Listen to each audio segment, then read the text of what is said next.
sports. Thousands of live events.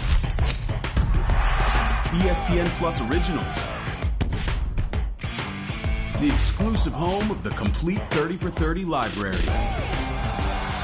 Exclusive access. Top leagues and tournaments. And the biggest names in the game. ESPN Plus. Live sports. Thousands of live events. ESPN Plus Originals. The exclusive home of the complete 30 for 30 library. Exclusive access. Top leagues and tournaments.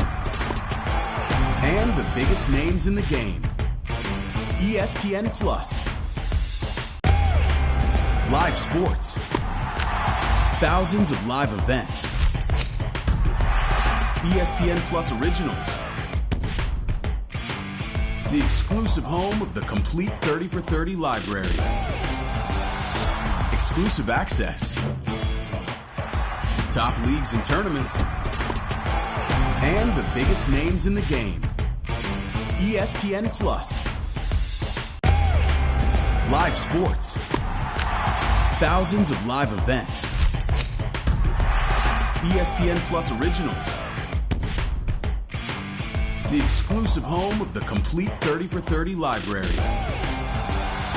Exclusive access. Top leagues and tournaments. And the biggest names in the game. ESPN Plus. Live sports. Thousands of live events. ESPN Plus Originals. The exclusive home of the complete 30 for 30 library. Exclusive access. Top leagues and tournaments. And the biggest names in the game. ESPN Plus. Live sports. Thousands of live events. ESPN Plus Originals.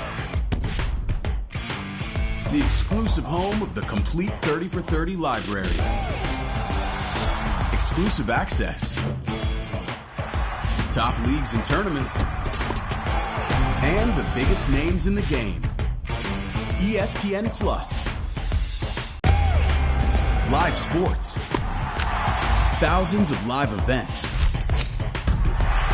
ESPN Plus Originals. The exclusive home of the complete 30 for 30 library. Exclusive access. Top leagues and tournaments. And the biggest names in the game. ESPN Plus. Live sports. Thousands of live events. ESPN Plus Originals. The exclusive home of the complete 30 for 30 library. Exclusive access. Top leagues and tournaments. And the biggest names in the game. ESPN Plus. Live sports. Thousands of live events. ESPN Plus Originals. The exclusive home of the complete 30 for 30 library. Exclusive access. Top leagues and tournaments. And the biggest names in the game. ESPN Plus. Live sports. Thousands of live events. ESPN Plus Originals.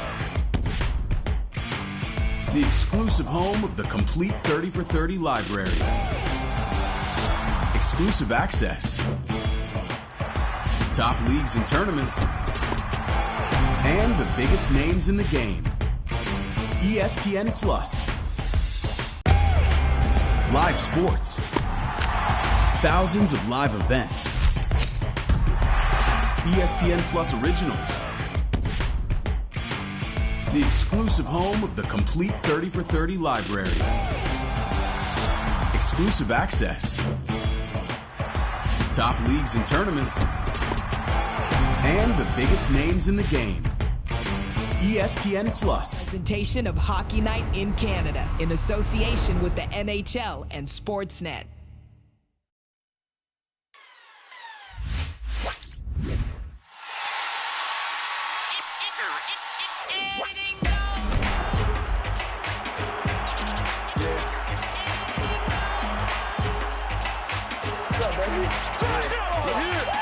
Lo and behold, my mojo's out of control. Back at it, I'm no joke, going for gold. I've been around, put it down all over the globe. Still the Nova Scotian in me comes out of my mode. The East Coast, my accent is evident. No neglecting it, I represent my residents. East Coast, and I don't hang with anyone who's selfish. Pass the I can smell it.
This is Hockey Night in Canada on Sportsnet. You want action? We've got action for you here tonight. Oh, did you see that? What a performance. Doesn't get any better than this. What a play! What a goal! He's got a step. He's in alone. There's a chance for Crosby. He scores! Absolutely amazing.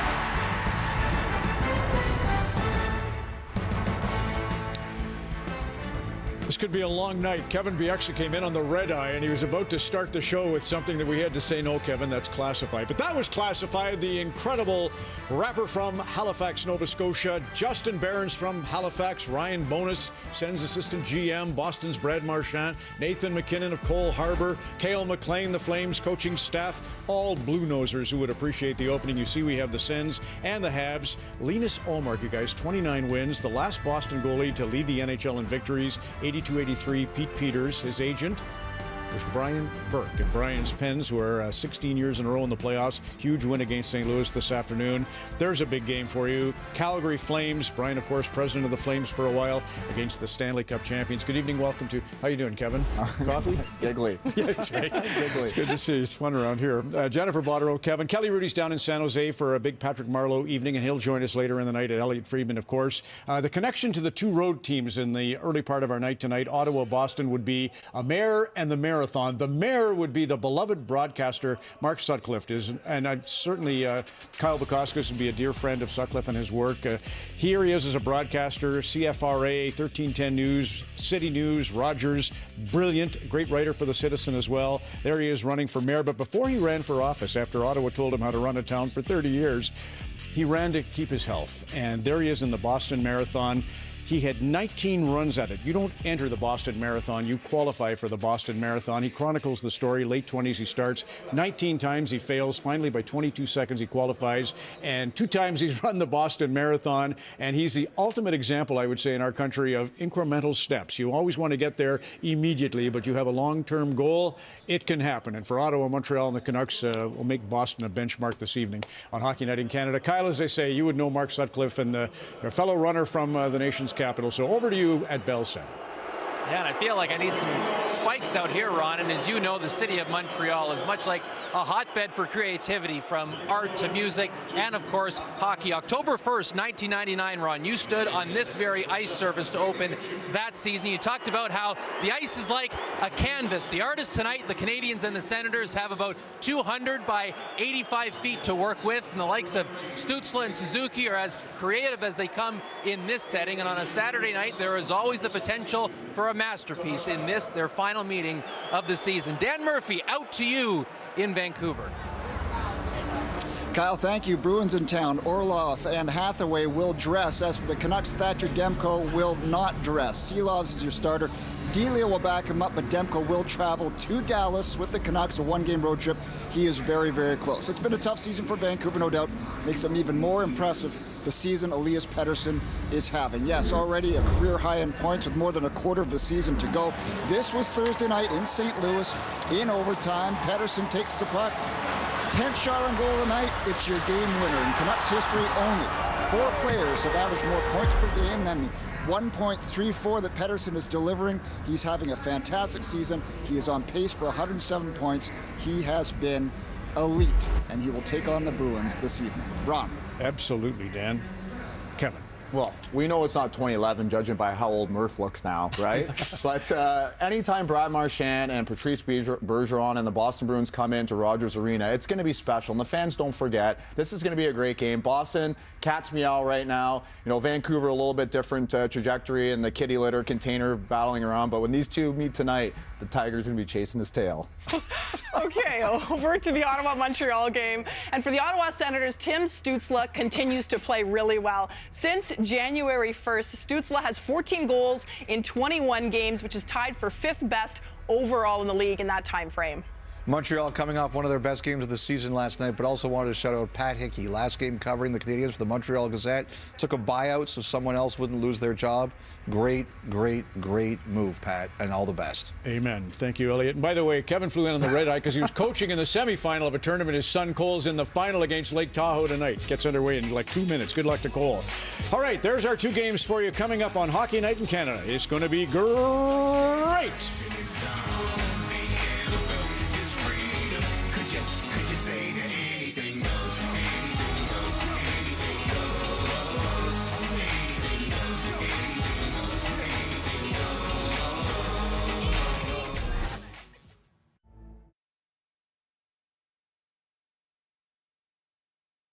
In Montreal, so warm up and settle in for the Canadiens and the Senators. Ottawa won the first 3 meetings of the season, but they are coming off a shutout loss last night, taking another hit to their playoff hopes this season, only adding to the intensity here tonight. DJ Smith said earlier today they want to finish this month above 500. They are 3-3-1 through the first 7 games in the month of February. Now, about 200 kilometers separate Ottawa and Montreal, but the history spans much further than that. December 19th, 1917, the first day of NHL hockey, it was the Canadiens over the Senators. Joe Malone was the hero that night. The first game of the modern era of the Senators in '92. The Habs were the opponent, and Neil Brady became a household name in the nation's capital. More recent years, there were the playoff battles in 2013 and 2015.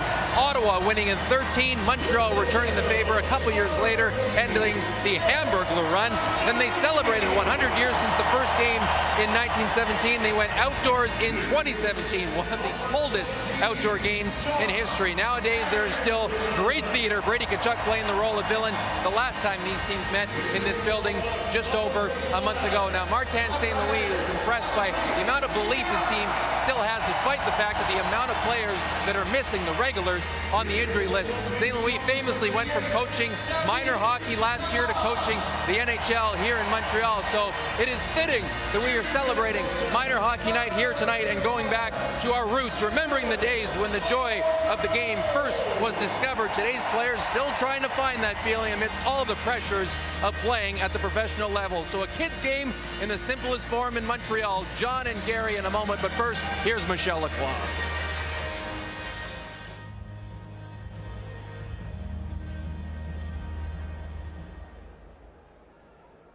Dans le cadre de l'initiative Le hockey est pour tout le monde de la Ligue nationale de hockey, les Canadiens de Montréal saluent les milliers de filles et garçons membres de Hockey Québec qui pratiquent avec plaisir notre sport aux 4 coins de la province. Jouer au hockey, c'est aussi connaître le courage, la persévérance, le respect, le travail d'équipe, l'intégrité, l'humilité et la passion.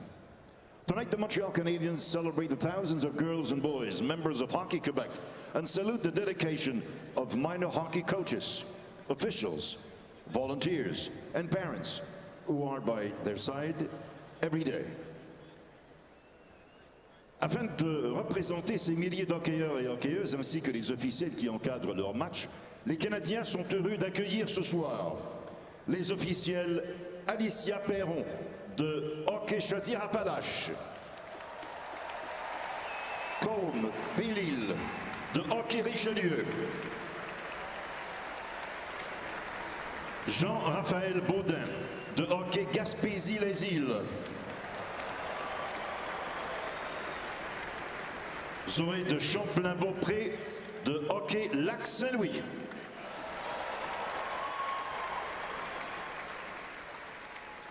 avec les sénateurs d'Ottawa, with the Ottawa Senators, Gabriel Léantran des Coyotes de Brossard, Raphaël Passarelli des Cobras de Laval-Nord, Emma Sia des Fauves du Richelieu, Charles-Antoine Leblanc des Grands-Ducs du Richelieu, Cédric Dorsely des Seigneurs de Boucherville, Mia Victoria Bernier des Fauves du Richelieu,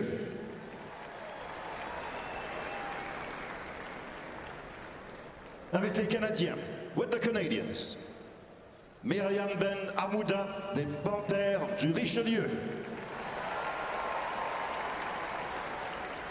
Jérémy Duclos-Claude du Noir et Or de Mortagne,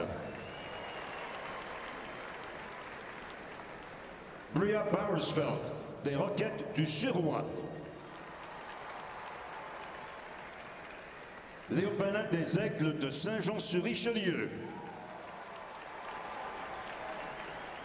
Kaden Natou du National de Montréal,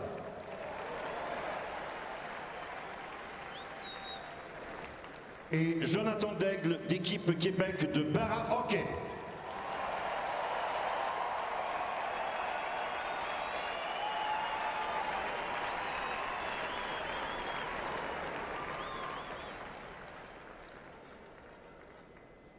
Mesdames, Messieurs, veuillez maintenant vous lever, retirer chapeaux et casquettes pour l'interprétation de l'hymne national par Alexandre Sylvestre. Ladies and gentlemen, please rise, remove your hats and caps for the singing of the national anthem by Alexandre Sylvestre. Ô Canada, terre de nos aïeux, ton front est ceint de fleurs glorieux, car ton bras s'est porté l'épée, il s'est porté la croix. Ton histoire est une épopée des plus brillants exploits. God keep our land glorious and free. Oh, Canada, we stand on guard for thee. Oh, Canada, we stand on guard for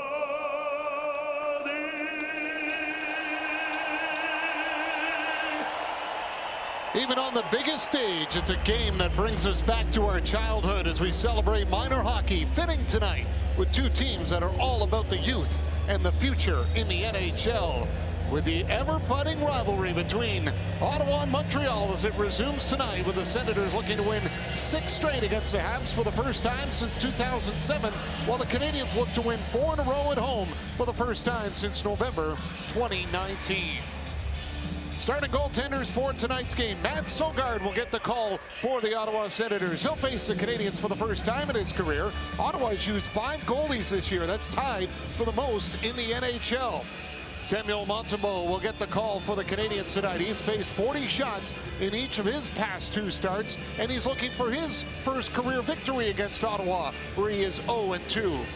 The captains have been the big stories for both these clubs as of late. Nick Suzuki with a power play goal in Philadelphia last night, riding a 2-game goal streak, trying to drag this team through the battle right now, while Brady Tkachuk had a career-high 6-game point streak and 4-game goal streak snapped last night in their loss.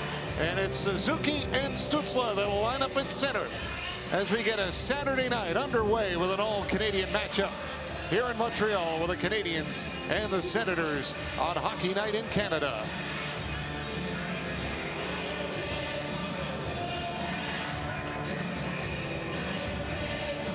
Suzuki and Stützle step in, and here we go as Nick Suzuki won the draw, and David Savard will dump it in, goes wide of the net. That's an early icing call, 5 seconds in. Well, DJ Smith certainly understands where the Ottawa Senators sit. One of the things the Senators talked about, and I heard them talking about it in the studio as well, is they wanted to be playing meaningful games when they're flowing into towards the end of March and April, and they've got some work to do. They had things going pretty good, 7-1-1, and then all of a sudden they hit a 2-game skid here, and now they got to get it back on track. These next 3 games, the one here in Montreal and the 2 at home against Detroit, will go a long way in telling whether or not they're going to catch up to the pack that all seem to be congested, sitting below those wild card spots in the Eastern Conference. Suzuki slides it back for Matheson. He'll play it around for David Savard. Savard with a goal in Philadelphia last night, closing into the 200 career point mark as Sogaard's out of the net. He'll hand it off for Thomas Chabot.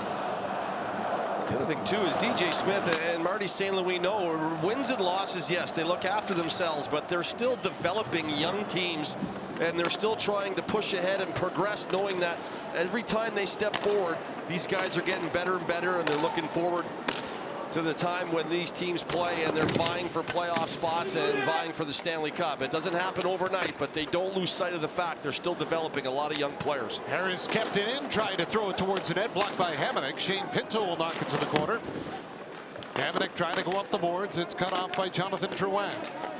Now Jake Sanderson up the wing, just out of the reach of Alex DeBrincat. And that'll be an icing call against Ottawa. That's what you want to do. You want to stretch the ice out, right? Montreal, both these teams played last night, and certainly they both traveled last night. It's not like one team's traveling in and the other one's been waiting at home. Both these teams traveled in, probably got in around the same time. So you want to click your heels and get going and get to your game plan as quick as possible. For the Montreal Canadiens, I think coming off a couple of 5-2 wins, they're feeling pretty good about themselves. They got a ton of injuries, 10, 11, 12 guys out of the lineup, key guys to their lineup as well. And this team doesn't have excuses. Marty St. Louis doesn't have excuses. They just keep playing. Canadiens have lost 373 man games to injury and illness this season, second most in the NHL. Columbus, the highest at 396. They're one of 6 teams to use 30 or more players. As Dvorak deflects that one on goal, and Sogaard will cover it up. One of the things Montreal did really well last night in the game against Philadelphia was their forecheck. And just like there, when Dvorak get in on that puck, they got in on pucks hard on Philadelphia, and it resulted in a couple of goals. One of them was Tierney, who scored on a real nice play from behind the net on a good hard forecheck, and then Anderson was the recipient of a hard forecheck as well. And there's nothing worse when you're a defenseman going back to get a puck facing the glass, and your opponent got a couple of guys just streaming in hard on you. It's tough to make plays under duress, and once you turn those pucks over, take them to the net. Jonathan Kovacevic after the puck. Derek Brassard in on him, so he moves it around, but it's picked off by Watson. Now Corey Schueneman will get the puck out to center. Mark Kastelik going after it, and it ends up back into the Ottawa zone with Eric Brandstrom on it. Here's Nick Holden. Being watched by Nick Suzuki. Goes back to Brandstrom, off for Holden. Nick Suzuki trying to pressure Holden, so Brandstrom this time gets it up to center, where it's picked up by Julien Gauthier. Gauthier down the wing, forced to the corner by Josh Anderson. Third game for Gauthier with the Senators tonight, acquired in that trade from the Rangers, the Tyler Mott deal. Here's Zub with a shot off the leg, and it lands into the feet of Harris. He'll play it off for Nick Suzuki. Flips it by Shabbat, tries to track it down himself. Zub is on the puck first. Artem Zub plays it off for Joseph. Up to Shabbat at center.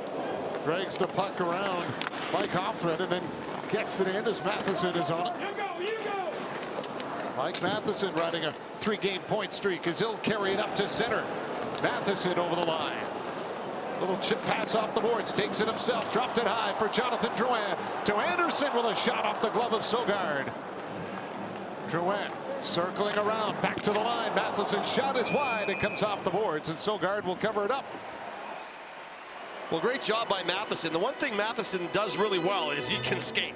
And he just float up through the neutral zone, little give and go, and this puck gets into the zone. And once it's in the zone, he lays it back. All the Senators, and you can over back check when everyone comes ripping back into the zone, because coaches tell you back check hard, funnel towards your net, and then we'll figure it out from there. Sometimes it's the late guys for the opponent, like the Canadians coming into the zone late, end up being the guys that get that puck on the play out from Matheson. Good job by Anderson and a good save. Watson trying to get it out off a skate. He's got to chase it down. Pezzetta hustles after him, and Pezzetta will finish his check on Watson. Puck kept in at the line by Schuneman. Watson looks over the shoulder, tipped it up for Kastelik. Senators don't clear. Pezzetta's got it. Snapshot on net. Sogard knocked it down, and he'll cover it up for the faceoff. Well, great job by Sogard. You know, you make the save. You played last night. You're in the visitors' building. Just freeze it. Freeze it. We'll take the faceoff.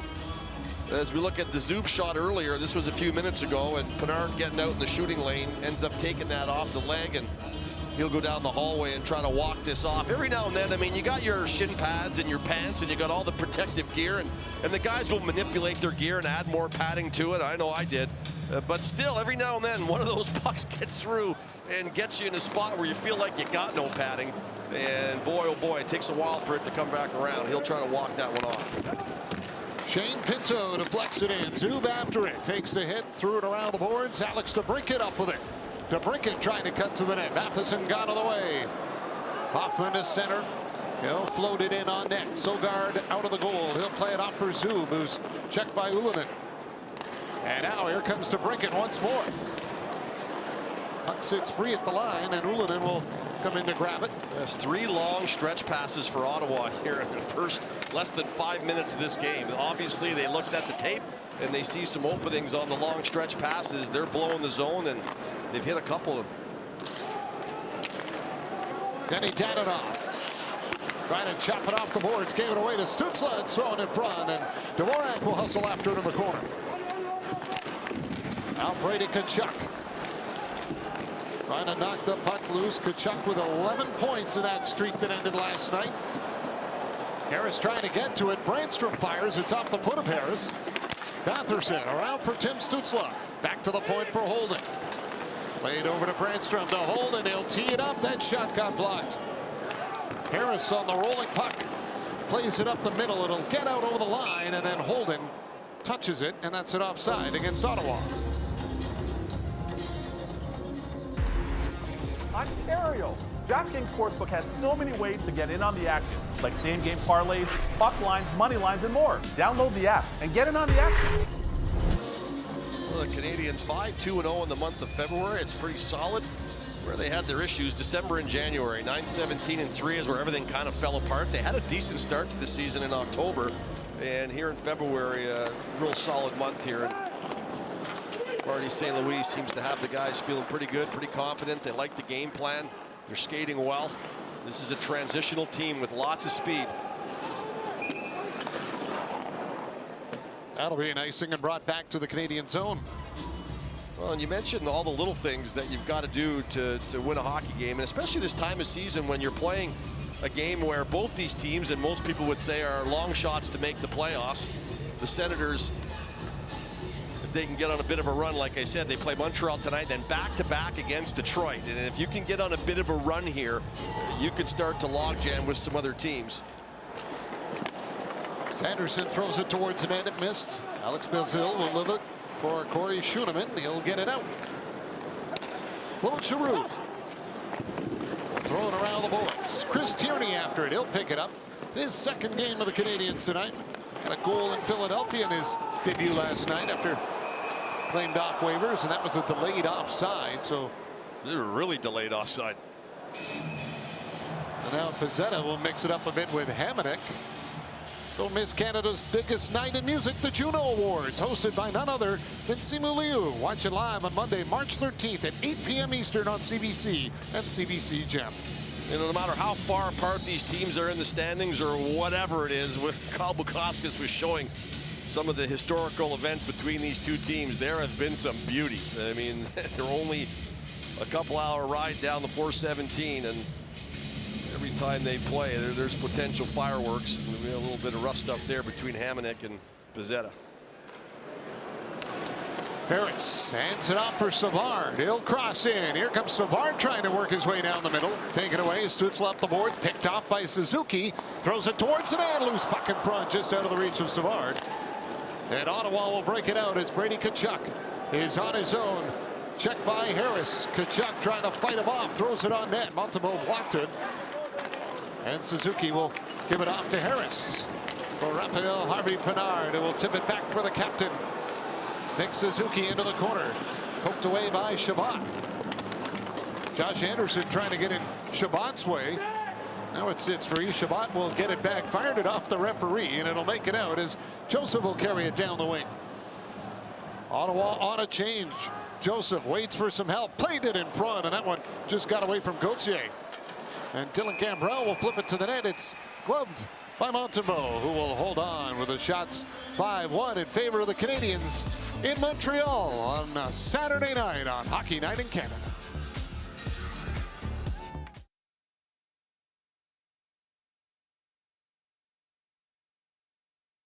Well, we heard Rick Tocchet talking to the guys in the studio about north-south, and there's Brandstrom. This is north-south.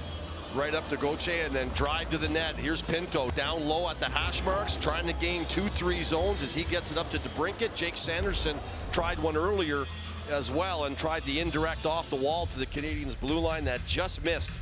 So certainly trying to get the Canadiens on their heels a little bit, get some speed, taking them out the neutral zone and getting into the offensive zone quickly and attacking the Montreal Canadiens.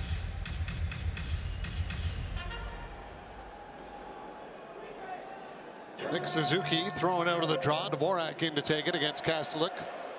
Recalled from Belleville back into the Ottawa lineup at 5 points in 7 games in Belleville for Kastelik as Holden puts it in front and Watson tipped it wide. Here's Brandstrom firing. That's off the leg. Kastelik dangled up by Matheson. Suzuki on to Pitlick and out at center. Now it's Holden that'll backhand it in. Matheson goes after it. Chopped it into the corner for Barron. Comes free, and Dvorak will play it off the leg of Suzuki as Pitlick tries to dance his way into the Ottawa zone. Kastelik will take it away. Long cross ice feed. Joseph catches up to it. He'll swing it in and step off for a change. Here comes Dadonov with it.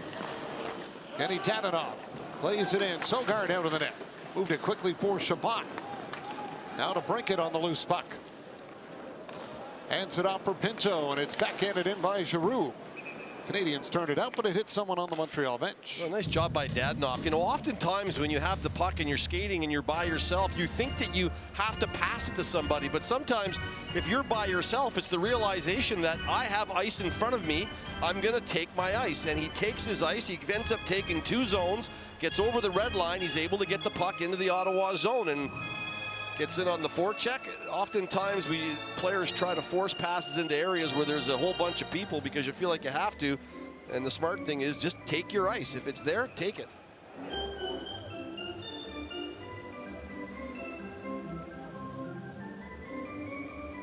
Suzuki and Giroux line up. Giroux wins it. Chabot is there. He'll hand it off for DeBrincat. Back to Chabot with a drive. Stopped by Montembeault. Rebound in front. Anderson after it. And Josh Anderson will give it back to Harris. And he's pressured by the Senators. Harvey Pinard trying to clear it out, can't do it. Claude Giroux keeps it in. Plays it down for DeBrincat. DeBrincat back of the goal. That it chopped off his stick by Savard, and away with it comes Nick Suzuki. Trying to feed that pass through center. Pinto gets in the way. And now Suzuki will backhand it in as Chabot settles it down. Giroux up the boards for Shane Pinto. 8 of his 14 goals this year came in the first 13 games. Pinto has 6 in the last 43 as Harvey Pinard drops it for Nick Suzuki, trying to get it in front for Anderson. Puck cleared back out as Gauthier just can't get past Kovacevic. Raphael Harvey Pinard flips it in. Sanderson on the puck. He'll play it off for Hamonic. Up to center, and here comes Gauthier. Julien Gauthier dragging the puck. Will hand it off for Gambrell. Little space off the boards to the point for Hamonic. It hit Brassard. Fires it towards the net. Didn't make it to the goal. Schuenemann will clear it up the wing. Hit Drouin, but the Canadians get it out. Ullinen will hand it off, and it is worked up the boards by Kovacevic. And now keeps it in at the line on the clearing attempt by Brassard, who says, hold on to it here. I'm trying to get out for a change, and he will. Harvey Pinard back on the ice. That's the first shift since he took that block inside the blue line on the block shot that Zub took. So good to see him back. It looks like he's skating fine. Stützle in stride, plays it in front, and the stick from Batherson came up and clipped Savard on the follow-through. Tim Stützle to the point. Zub fires. That one's right off the leg of Ullinen. Zub's got it back to Stützle with a shot. That goes wide. Now Drouin will come up with it. Savard is cut. He's leaking on the ice, or somebody is. There's some blood all over the ice there. As the puck comes around for Jonathan Drouin. Goes back to Belzile. His shot is stopped. And here comes Ottawa. It's Brady Tkachuk with it. Tkachuk will leave it for Stützle. Chabot hands it off for Stützle. Right in front of the net. Taken away by Savard. And is Savard the one that's left the trail across the entire ice here? It's gone into the offensive zone. It's in the neutral zone. It's to the left of Montembeault. It's up in the high slot. I'm not sure if he realizes it. He does now. Beard. Yeah, he does now. He's got a towel there. No, Kyle was talking about this being an ice surface you can paint on at the start of the game. I don't think that's what he had in mind. Pezzetta goes after it. Holden in the corner is checked. Kastelik will swing it around. Joseph trying to play it. He'll come up within the corner. In comes Pezzetta, and he lays the body out on Joseph. Dadonov will chase it down. Brandstrom has got it. He'll hand it off back in the net for Nick Holden. Pass up at center for Joseph. Hit again by Pezzetta. Kastelik will dump it in. Oh, what a hit in front of the Montreal bench. Austin Watson absolutely lays out Justin Barron. Penalty coming up here to the Senators. Montembeault goes to the bench for the extra attacker as play continues with Pitlick leaving it back, and now Matheson is on it. Matheson plays it in. Sanderson has got it. There's the whistle, and the Canadians will get the first power play of the game.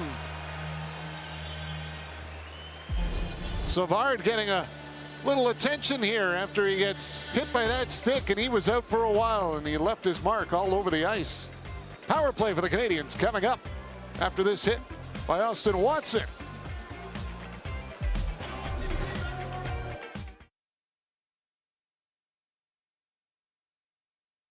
By Tylenol rapid release gel caps, Pierre Dorion's expectations at the start of the year.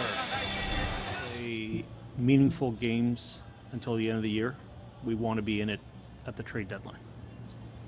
And he said recently the next few games he will decide whether they would add before next Friday or be more of a seller, as the Sens are in danger of missing the playoffs for a 6th straight year, and now a penalty to kill John.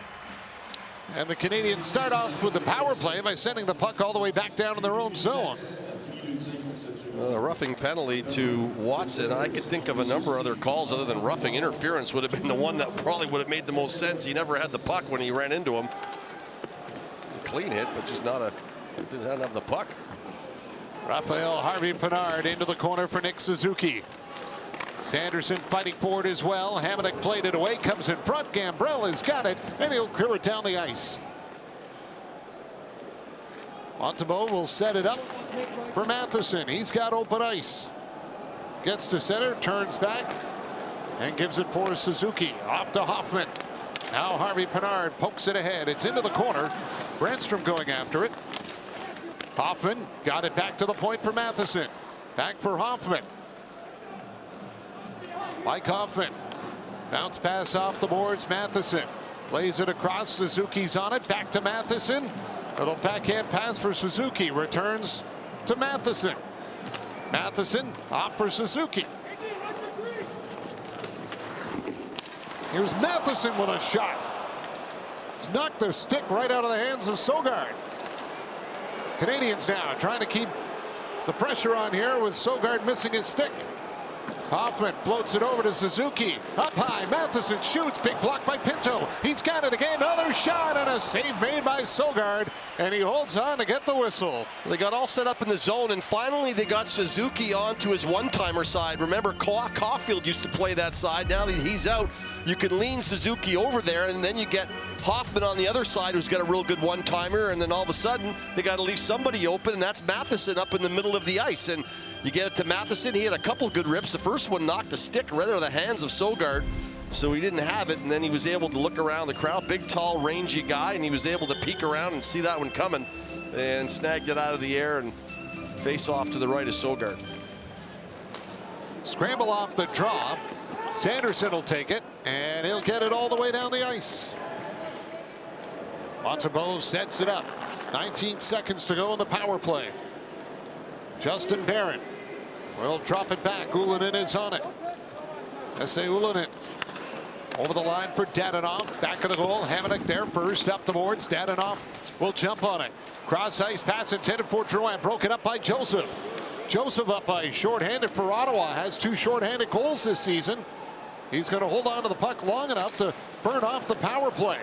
Stützle backpedals at the line. He'll play it off for Hamonic. Centering pass in front. Broken up by Dadonov as Batherson was there. Up high. Here's Hamonic shooting right on, and Montembeault will make the stop, and he holds on. Well, shifting from killing a penalty to getting back to 5-on-5 action, Senators do a pretty good job killing the penalty. And then Joseph, kind of by himself in the zone, waits it all out, is able to hang on to the puck. And the end result is he almost gets to Batherson, and then eventually Stützle gets it back to Hamonic, and it's a simple shot to the net. Not a lot of traffic in front of him, but good job by Joseph to get into the Canadian zone. And even though he was all alone, guys were coming off the bench in the change after the penalty was over. He was able to wait that out, and him and Stützle were able to keep it alive, and eventually it leads to a good shot on net. Face-off won by Tierney, who was good in the draw in his debut last night in the Canadiens' 5-2 win in Philadelphia. Belzil in the corner, comes free. Tierney's got it. Hands it up for Pezzetta. Tangled up in the corner. Up onto the boards, and Claude Giroux will get it, clearing it out to center. Artem Zub on the puck, over the line, turned over. Kovacevic forces it to center. It jumped away from Tierney. Chabot hands it off for Zub. Now it's Pinto with it. Shane Pinto can't get by Josh Anderson at center. On an interesting little connection. Josh Anderson, by the way, a groomsman at Chris Tierney's wedding last summer. They're now teammates, and the Senators are called on the offside. With a shot 7-4 in favor of Montreal, and nobody on the board yet on Hockey Night in Canada.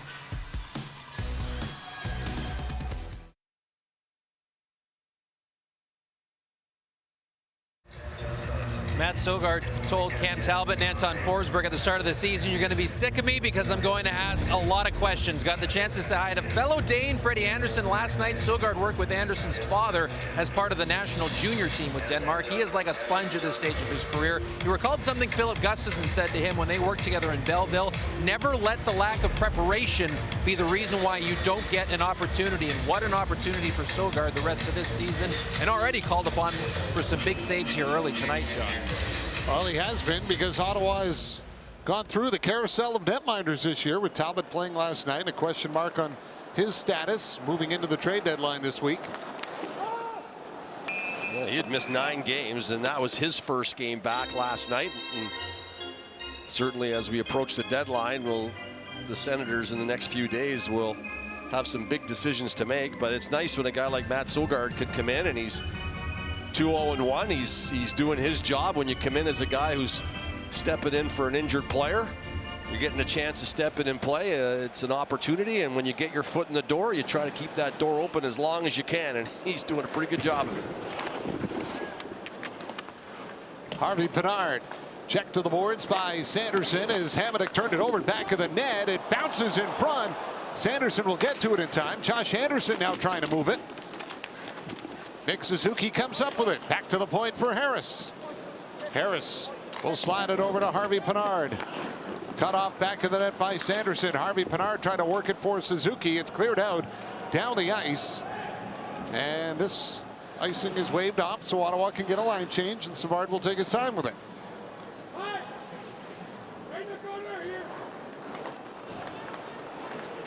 Savard up to center for Ullinen off his stick. And Jonathan Drouin racing after it, but they'll call it icing. It's a hockey night, so let's hit it. Download the DraftKings Sportsbook app and tap in with a live bet. Coming of age is a bumpy road for young Mark Critch. The awkward 80s continue on season 2 of Son of a Critch. Tuesdays on CBC, stream free on CBC Gem. Holden up with the puck, throws it to the net, scores! Nick Holden's shot gets through traffic. And I don't know if that hit somebody on the way in, but Ottawa's got the opening goal of the game, and it might be Derek Brassard that got it off the end of his stick. I believe so. I believe this hits him as it's going to the net, but I think the error, watch the inside guy Hoffman. He does not get out into the lane.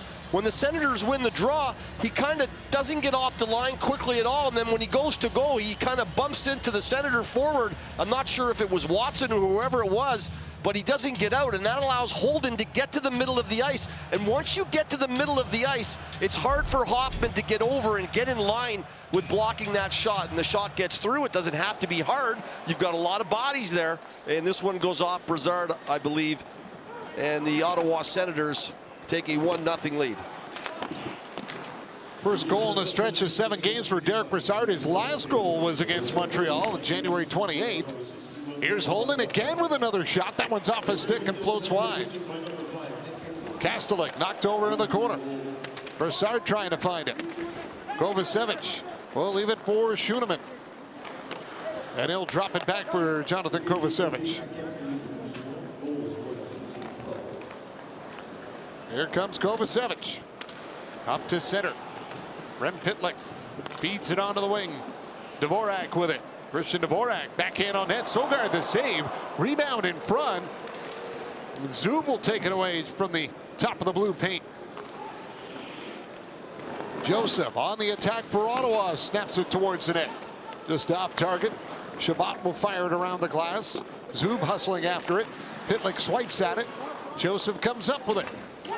Up by Dvorak. Gambrell around into the corner for Gauthier. Try to fire it back towards the net, and that one ends up out of play. Well, faceoffs are so important. Obviously, winning them are really important. When you win the faceoff, it's an offensive chant. Kastelik does that. Again, just recalled, playing in his first game back up after missing about 10. I think did the All-Star breakdown in Belleville, and this is just a simple thing. You win the draw, you get it back to the point, walk to the middle, and try to find an open lane. And we know in the game these days, those open lanes to get pucks through are extremely difficult, but you have your best chance off a face-off because everyone is scrambling to try to get into their proper position. And if you're a bit late, there'll be an opening, and the Senators took advantage of it. Shabbat will gain the red line and dump it in. Montembeault bats it around for Matheson. Up to Raphael Harvey Pinard, trying to lift the pass for Anderson. Zub got in the way. Matheson trying to throw it towards the net. Savard stops at, and Matheson will loop the goal with Tkachuk right on him. Suzuki gives it back for Savard. Harvey Pinard at center. Check by Zub. Now he'll send it over to Josh Anderson, who will fire it in around the glass, and a penalty coming up here. And it's going to be a holding call against Ottawa, I believe. He's back behind the play. You know, call here from Justin St. Pierre.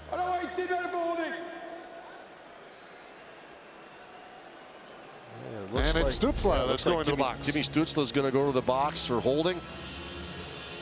And, you know, this has been a period, and John, I mean, it's been so disruptive from the whistles, the amount of whistles. Normally, when we do games, in the game today, there's so much pace in the game, and sometimes we'll go 3, 4, 5 minutes without a whistle. It seems like we've had so many whistles that both these teams just can't seem to get any rhythm going, and we've had a couple of penalties. And the Ottawa Senators are shorthanded again, and the Montreal Canadiens have a chance to tie this up before they hit into the intermission. Harvey Pinard after the puck.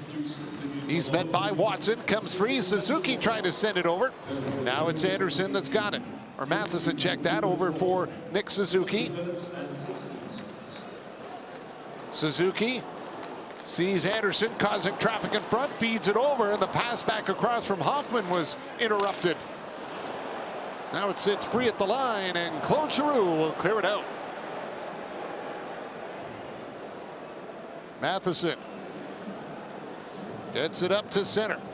Fired it off the boards, back for Nick Suzuki.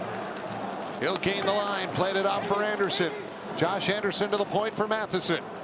Across for Harvey Pinard. Leaves it for Suzuki, back for Matheson. No shot from Hoffman, he'll skate it around.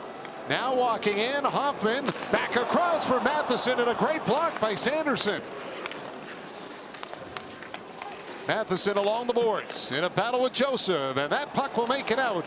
Harvey Pinard had to hustle back for it. That's a great interchange between Matheson and Hoffman, and it led to a really good opportunity for Matheson. He tried it with Hoffman first, it didn't work, so Hoffman moved into Matheson's position, he moved into Hoffman's, and eventually they found a real good opportunity. That was a real solid scoring chance. Pitlick in on the wing, couldn't get a handle on it. Ottawa will clear it down the ice with half a minute to go on the power play. Here comes Barron. Justin Barron drops it back. Ullinen up to the Senators' blue line. He'll backhand it in. Sogard out of the net. Left it for Brandstrom around the boards. Kept in. Here's Barron with a shot. That one goes wide. He had Ullinen causing some traffic in front.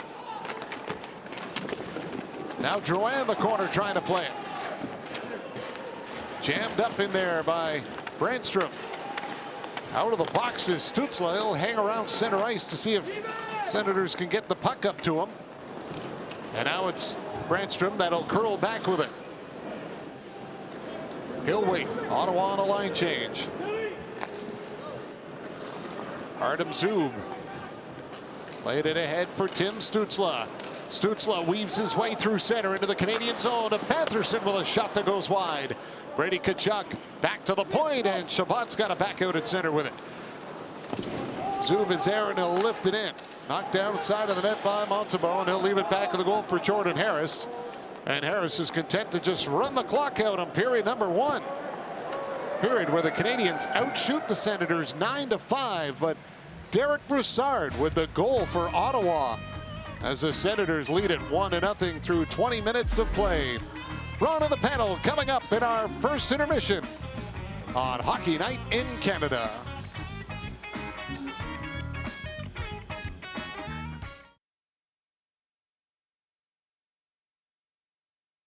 In our first intermission, Jennifer Botterill, Kevin Bieksa, Elliot Friedman for now, because Kelly Rudy's down at San Jose for the Patrick Marleau night, and it's a great night to have you on the desk. Any night is a great night. So we're going to rename it What's the Point? That's right. Good. Trade deadline is the point, yeah, and Elliot's been all over good that point. for weeks on end. Thank you. What about Vancouver's acquisition? Why don't we start there? Well, Kravtsov, he was the 9th overall pick in the draft 2018. You know, sometimes marriages just don't work out, and this one didn't. Just didn't work between him and the Rangers, and he was going to get another start somewhere. You know, the big question was, would he go back overseas or would he stay in North America? I think the Canucks are going to give him every opportunity to show that he can work there and have a reason to stay. Is Kuzmenko a big part of that? Right, I feel like Russians like having a partner in crime. So I think having another Russian who's had a lot of success in Vancouver probably helps maybe bring him along. That helps, right? and you know, the agent there has a few clients there too, so sometimes that can make a big difference. Alan Walsh or another agent? No, this is is there another agent out there? Sergei Gonchar, no? You got Gonchar, Again, so there's another. exactly. Yes. They like that familiarity, I think. Yes. Okay, watching Quinn Hughes on the bench, you guys, after the second goal, he just looks, and there's been a lot of whispers about him saying to management, please, I like Luke Schenn. I feel protected when Luke Schenn's on the team, and it doesn't sound like he's going to be on the team. Do you want to start on that, Kevin, what you feel about that? Yeah, it's just a fine line, and you have a guy like Luke Schenn, who we all know, he's won a Stanley Cup with Tampa. He's a great guy in the locker room. The way he plays, like, every team wants a guy like that. Sometimes he doesn't have to have the biggest role. Like, he doesn't necessarily have to play every shift with Quinn Hughes, but certainly having him on that side once in a while with Quinn is good for both of them. It's good for just to have a leadership, like a good leadership, good habits guy to keep everybody on the same page. You can't just have a bunch of young guys roaming free with no one to look up to, no one to strive. St. Louis. Exactly. No one to keep them accountable. He's that guy in that room. And you've talked a little bit about other teams in the league. Like, he's that guy in that room. And they need him. So you get rid of him for what? A third, a fourth, a fifth round pick, which takes 4, 5, 6 years to materialize. Not every fifth round pick turns out in Vancouver. Not everyone.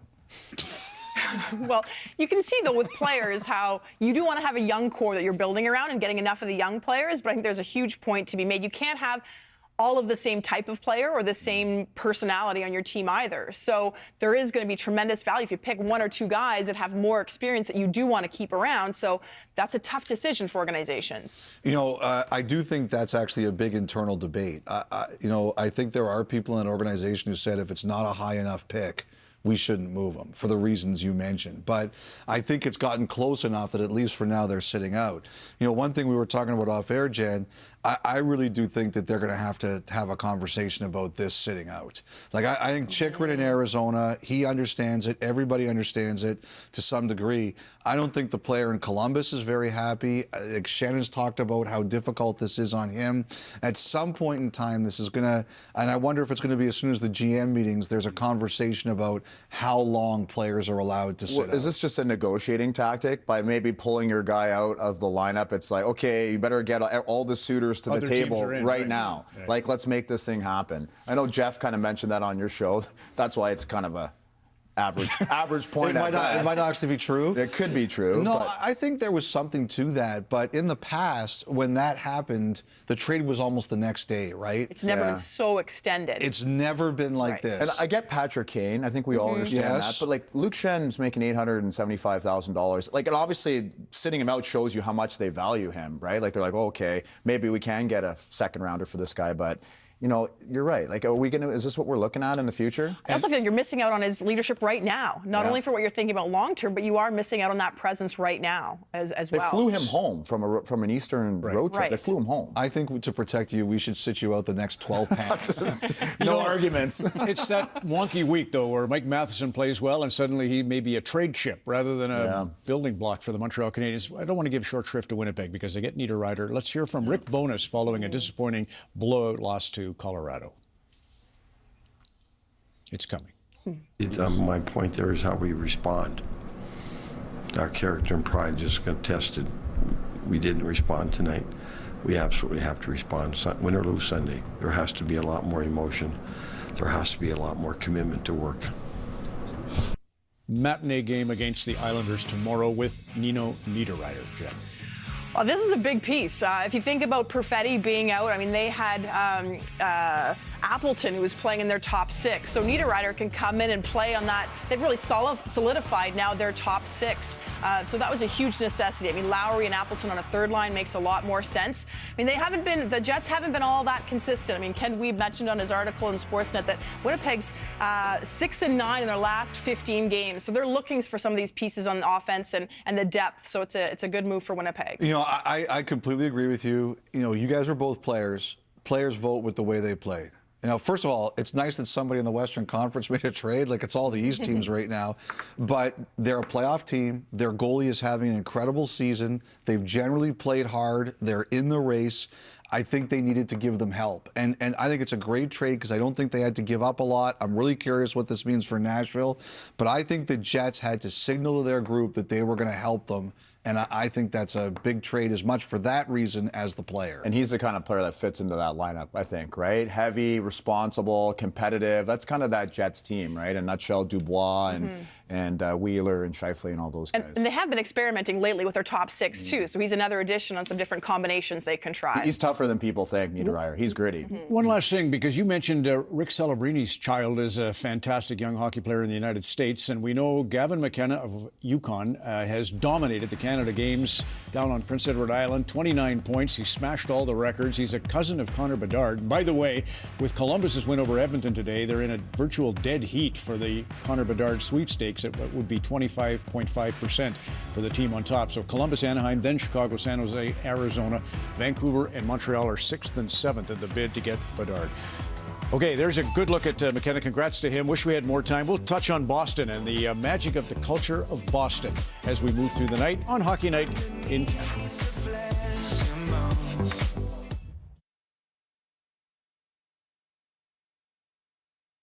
Back in our first intermission, here is Cabral Richards.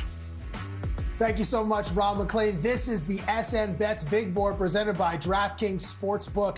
The Pavel Bure sweaters are fire, and it takes me back to playing NHL 93, but the only team putting up video game numbers tonight is the Boston Bruins.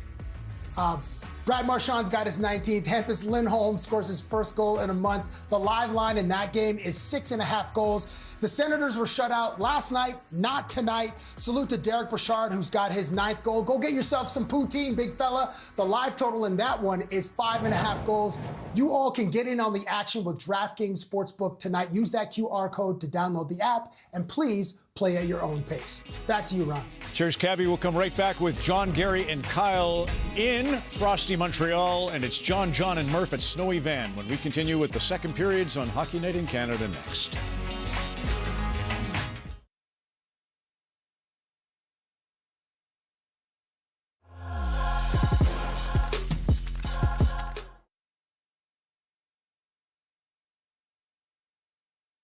Freestyle Ski and Snowboarding World Championships. Watch it live on CBC TV or stream free on CBC Gem.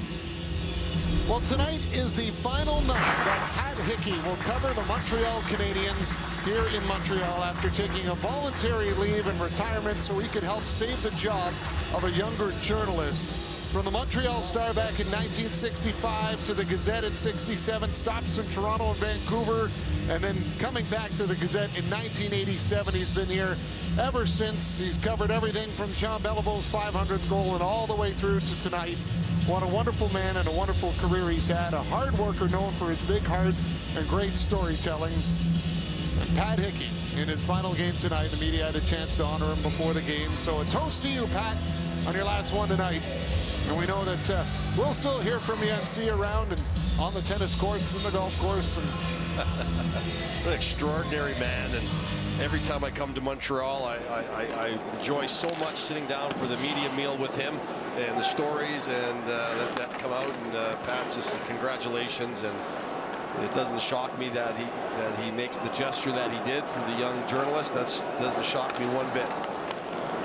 Incredible selfless act, and he's always been so nice to everyone in the industry. It's helped a lot get their starts. And a lot of those road games he's covered, he's driven to as well, which has led to a few 2 a.m. pocket dials from Pat I've had before, with the phone ringing, waking up, wondering if he's all right. No, he just stopped for gas, and you hear him shuffling around on the radio, and then have a chuckle. And they took the tires off his car in the Spectrum parking lot in Philadelphia once. Yes. Yeah, I got that story. That was pretty impressive, too. Oh, yes, there are many. But he's a legend, and we wish him all the best. Here's Barron up ahead. Harvey Pinard will tip it in. Nick Suzuki goes after it. Got it around for Josh Anderson. Back to the line. Barron with a shot. Stopped by Sogard, and he'll cover it up and hold on. In on the puck hard, Suzuki takes it into the zone, and he gets good support from Anderson, and eventually, and we see this so often where everyone's just coming down low to cover the home base in front of the net. The points are normally open, so you use your points, but the trick of the tail is to get it to the net, and that's exactly what Harris did. Good shot to the net. the Canadians got to do a better job, I think, of getting in and around the face of Sogaard. He's a tall guy, so you maybe got to jump up and down, but nonetheless, a little more traffic in front of him, make his life a little more difficult as those pucks are coming to the net. Now listen, it's 6'7". Kastelik racing after the puck, and he's checked in the corner. Patherson on it. Rolled around, Nick Suzuki comes up with it. Suzuki drops it back for Savard. He'll gain the red line and flip it in. Hammond sends it off for Stützle. Long pass at center to Brady Tkachuk. He'll swing it over to Sanderson. Has a little space, checks up. Now we'll give it back to Tkachuk. Brady Tkachuk dropped it off for Shabbat. Got it across for Tkachuk, and his shot goes wide. Suzuki on the puck, and he'll hand it off for Savard. Savard cleared it to center. Zub kicked it ahead, and Suzuki will dump it back in. That pass by Shabbat goes nowhere, and it ends up being an icing call against Ottawa.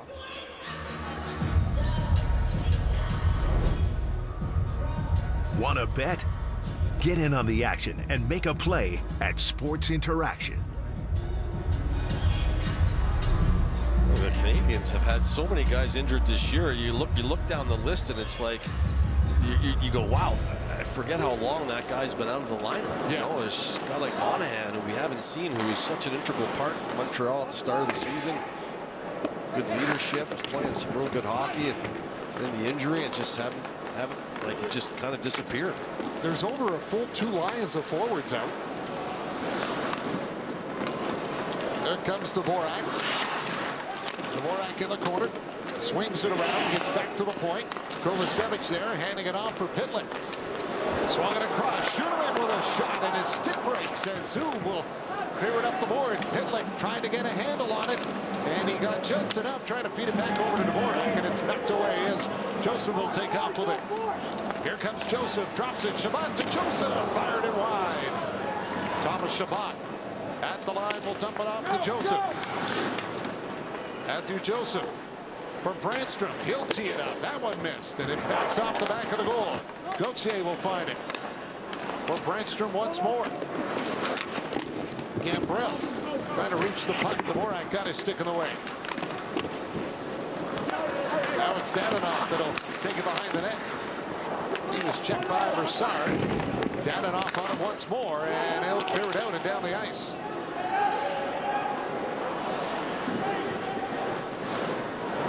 Hit by Pezzetta at center ice. And Pezzetta drops the gloves. Austin Watson does the same. They'll go to center ice and square off. And Pezzetta goes right at Watson. He knew it was coming right after the check, even though they were nowhere near each other. Pezzetta missed with the left there. Watson over the top on the right, and down they go. Well, you recall it was Watson who took the hit, kind of the interference, roughing hit right in front of the Montreal bench, and a guy like Pezzetta, he's a tit-for-tat guy.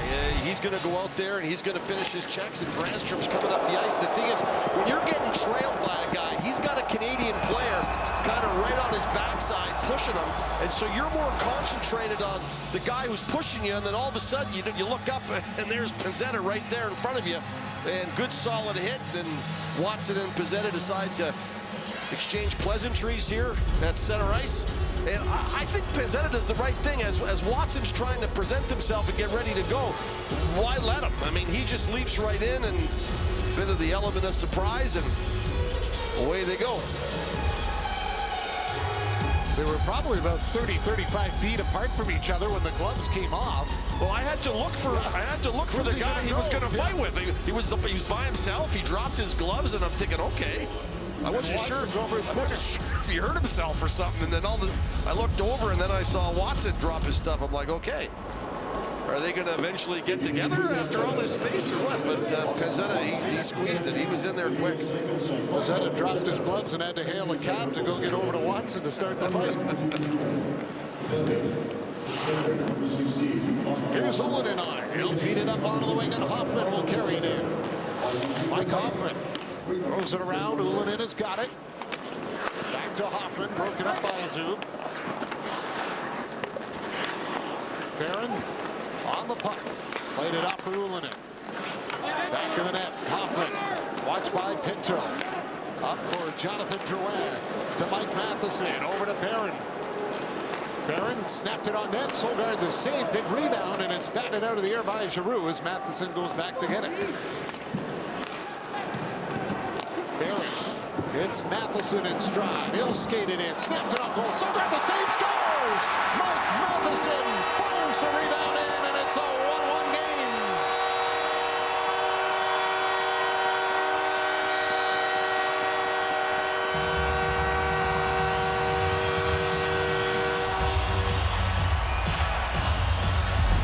Mentioned earlier, the man can skate. That's the one thing he can do, and there he just peels across it. You know, back in the day, Paul Coffey used to make that little C-cut turn inside his zone and then come up full of speed, just give him the puck, and Matheson flying up through the ice, fires it to the net, and then keeps going, and Chabot just kind of forgets that. Even though he puts it to the net, you have to front your man.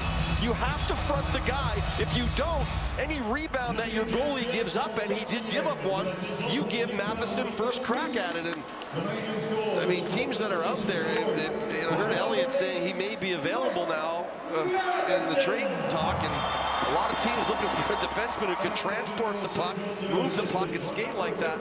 There'll be some interested people. Fourth of the year to extend his point streak to 4 games. 2 goals, 5 points in that stretch now. The Canadians have evened things up here. You just never let people drive to your net unattested, because the one thing as you're skating backwards like Chabot was there is you don't know if there's a rebound or not. You just don't know. So you want to make sure you block out all the time and give your goalie a chance to be protected. And this is just great speed that's built up through the neutral zone. It backs off. And, you know, Chabot's at a bit of a disadvantage. Look, he's got a zone and a half. He gives Matheson, but I think just a little lackadaisical turn and allows Matheson to go in. And boy, did he roof that thing. And just a real nice rebound shot straight upstairs. Justin Barron on the assist. He'll bump his point streak up to 3. You can't imagine that kind of speed coming at you through a zone and a half if you're Chabot, right? So it takes a lot to back up and still contain him. Now it's Dadonov that'll carry it to center. Trying to feed it across, broken up. They've blown down at the line.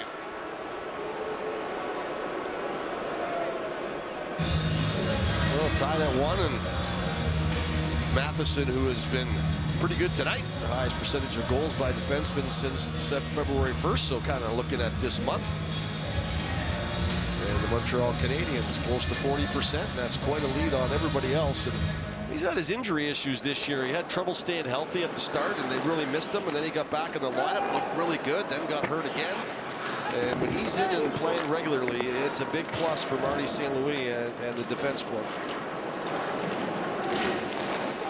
Picked up on the wing. Gambrell trying to get it towards the net. That got stopped. Dvorak can't clear it out. Brandstrom will fire it back in. Gambrell on for Brandstrom. Later around to Joseph. Knocked away by Kovacevic. Dvorak holds off Gauthier. Schuenemann will feed it up to Dadonov. Back to Schuenemann, and he'll ring it in. Solgaard for Brandstrom. Gambrell got his stick on. Senators come off the bench on a change. Barron flushed out by Brassard, so he'll take it for a skate.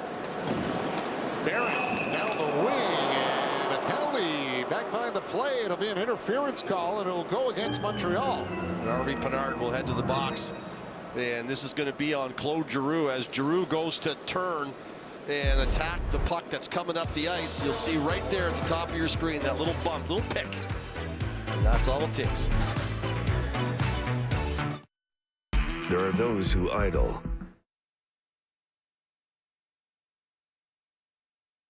Routine before every game for Michael Pezzetta on the bench, intensely visualizing the night ahead with the earbuds in. We have learned the go-to playlist he listens to while he does that, the popular Big Booty mixes that can be found on various streaming services. He says he keeps it current, volumes 18 to 22 right now. The energy evident again here tonight and helping kickstart things for Montreal in the second shot. And Ottawa now looking to respond with their power play going to work, which is riding their highest percentage in franchise history. But Chabot lost it at the line. Nick Suzuki trying to drive the net. rolled off his stick. Suzuki tried to get the pass in front for Josh Anderson, and Ottawa now will reset. Almost 32% of Ottawa's goals have come on the power play this year. It's most in the NHL. Well, 5-on-5 has not been their thing, so it's a good thing the power play has been a real positive for them. Kachuk to Batherson. Played it over to Stützle. Now Shabbat gives it off. Tim Stützle trying to go down low for Kachuk. Broken up by Matheson, and he'll clear it down the ice. Well, Montreal, they've played the 3 games against Ottawa this year. Their penalty killing has not been the greatest. Ottawa running at about almost 39%. Brady Kachuk turned it over to Belzile, and it's going to be Tierney trying to catch up to it, but Shabbat just beat him out to the puck. Now DeBrincat with it. Leaves it, and it's carried up by Stützle. Batherson to Kachuk. Shabbat will play it off. Stützle down to Kachuk. Up high for Shabbat. He'll go down low. DeBrincat gets it in front. Batherson trying to get to it, and then Stützle took a swipe at it. Tierney up for Belzile. He's got Matheson going to the net. Flipped it on goal, and Sogard kicked it away. A nice job by the Canadian penalty killers, just keeping it simple and just basically being in the right places. Right places, sticks in the right places, and the Ottawa Senators have not been able to get set up at all. Claude Giroux, long pass ahead, connects with Kachuk, trying to cut around the stick of Jordan Harris. Just couldn't do it. Suzuki back the other way, on his own, driving the net, fanned on it, got it back, and rolled it wide. Claude Giroux hands it off for Joseph. Now it's Pinto with it. Pinto gain the line. He'll curl back. Floats it in front. Kovacevic springs Nick Suzuki. He's in alone. He scores!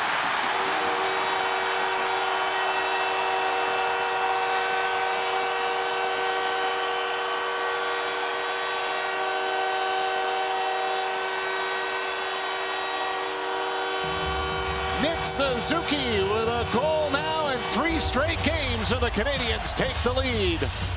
Penalty killing is about structure, hard work, determination, and the Montreal penalty killers gave way to the continued offensive foray of the Montreal Canadiens once the penalty ended. They did a great job. They had a couple of chances shorthanded. Suzuki had one himself, and eventually this great pass, this lead pass on the turnover, Kovacevic finds Suzuki. And he really excels on these one-on-one things, these breakaways with the goaltenders. Look at the coach having a real nice laugh. I mean, jockstrap going one way, gloves going the other, and Suzuki finds the back of the net. What a beautiful move. Very creative. 20th of the year for the Canadiens captain. Kastelik will flip it up the wing. Ullinen kept it into the line. Drouin dropped it off. Kastelik trying to move it back in the net. Holden is there. He's pressured by Ullinen. And now Brandstrom's got it in the corner. And he'll air it out down the ice. Schoenemann had that checkup right in front of him. He's able to corral it. Ullinen tried to send it ahead, and Hoffman was going to take off on a breakaway that time, but they end up going offside. But you just got to be patient, right? The Montreal penalty killers were patient. They know Ottawa's got a good power play. What I loved about their penalty killing was just they were just calm. Sticks in the right positions, and every time they had 50-50 puck, they seemed to find a way to get it. They broke loose a few times, and they created momentum on the bench and in the building. And all of a sudden, when the penalty ended, all that momentum and energy just kept going forward. And the Canadiens find a way to use a penalty kill, a good, great penalty kill, and turn that into a goal when it ended. Joseph had the puck go off his skate. He's got it back now. And here comes Joseph for Ottawa down the wing. Watched by Dvorak, throws it on net. And Montembeault will hang on.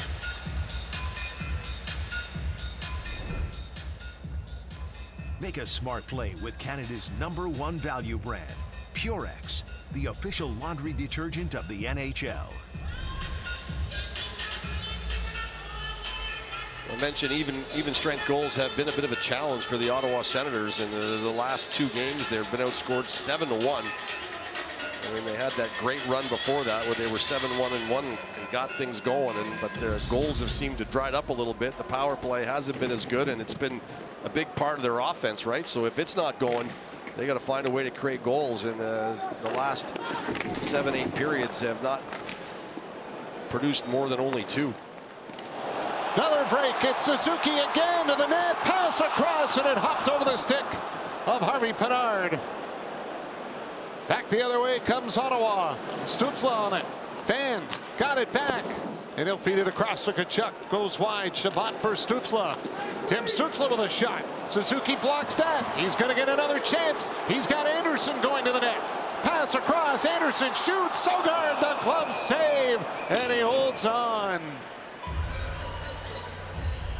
Nick Suzuki with back-to-back 20-goal seasons, one shy of tying the career high of 21 from last year. He's a setup man for Harvey Pinard on that one, and a setup for Anderson, but Sogard denies him.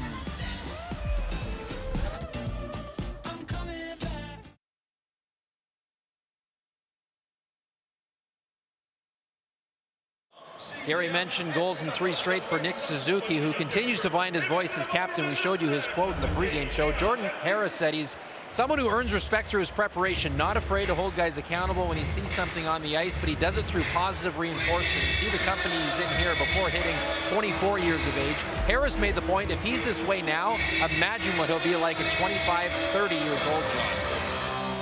Well, that's for sure. He learned from, Shea Weber and guys like Corey Perry that were around. He learned from some really good guys. It's not what you say, it's how you deliver it sometimes, and it's good that he's learned from those guys. He's going to make a great captain. He's already a great captain, but he's going to make a real good one over a long period of time. Here's Giroux with a shot, blockered away by Montembeault. He had that same kind of presence in junior, and Owen Sound as well. Wise beyond his years. Here's Barron after the puck. DeBrincat trying to chase him down. Belzile will feed it across for Matheson. He'll get it to center and ring it in.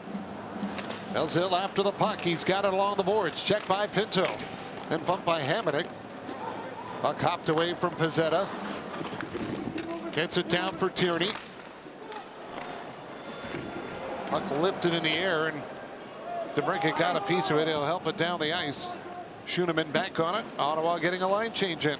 The Canadians have really stepped up their play here in the second period. They have had a number of really grade A quality scoring chances. They've had 3 or 4 in the last few shifts.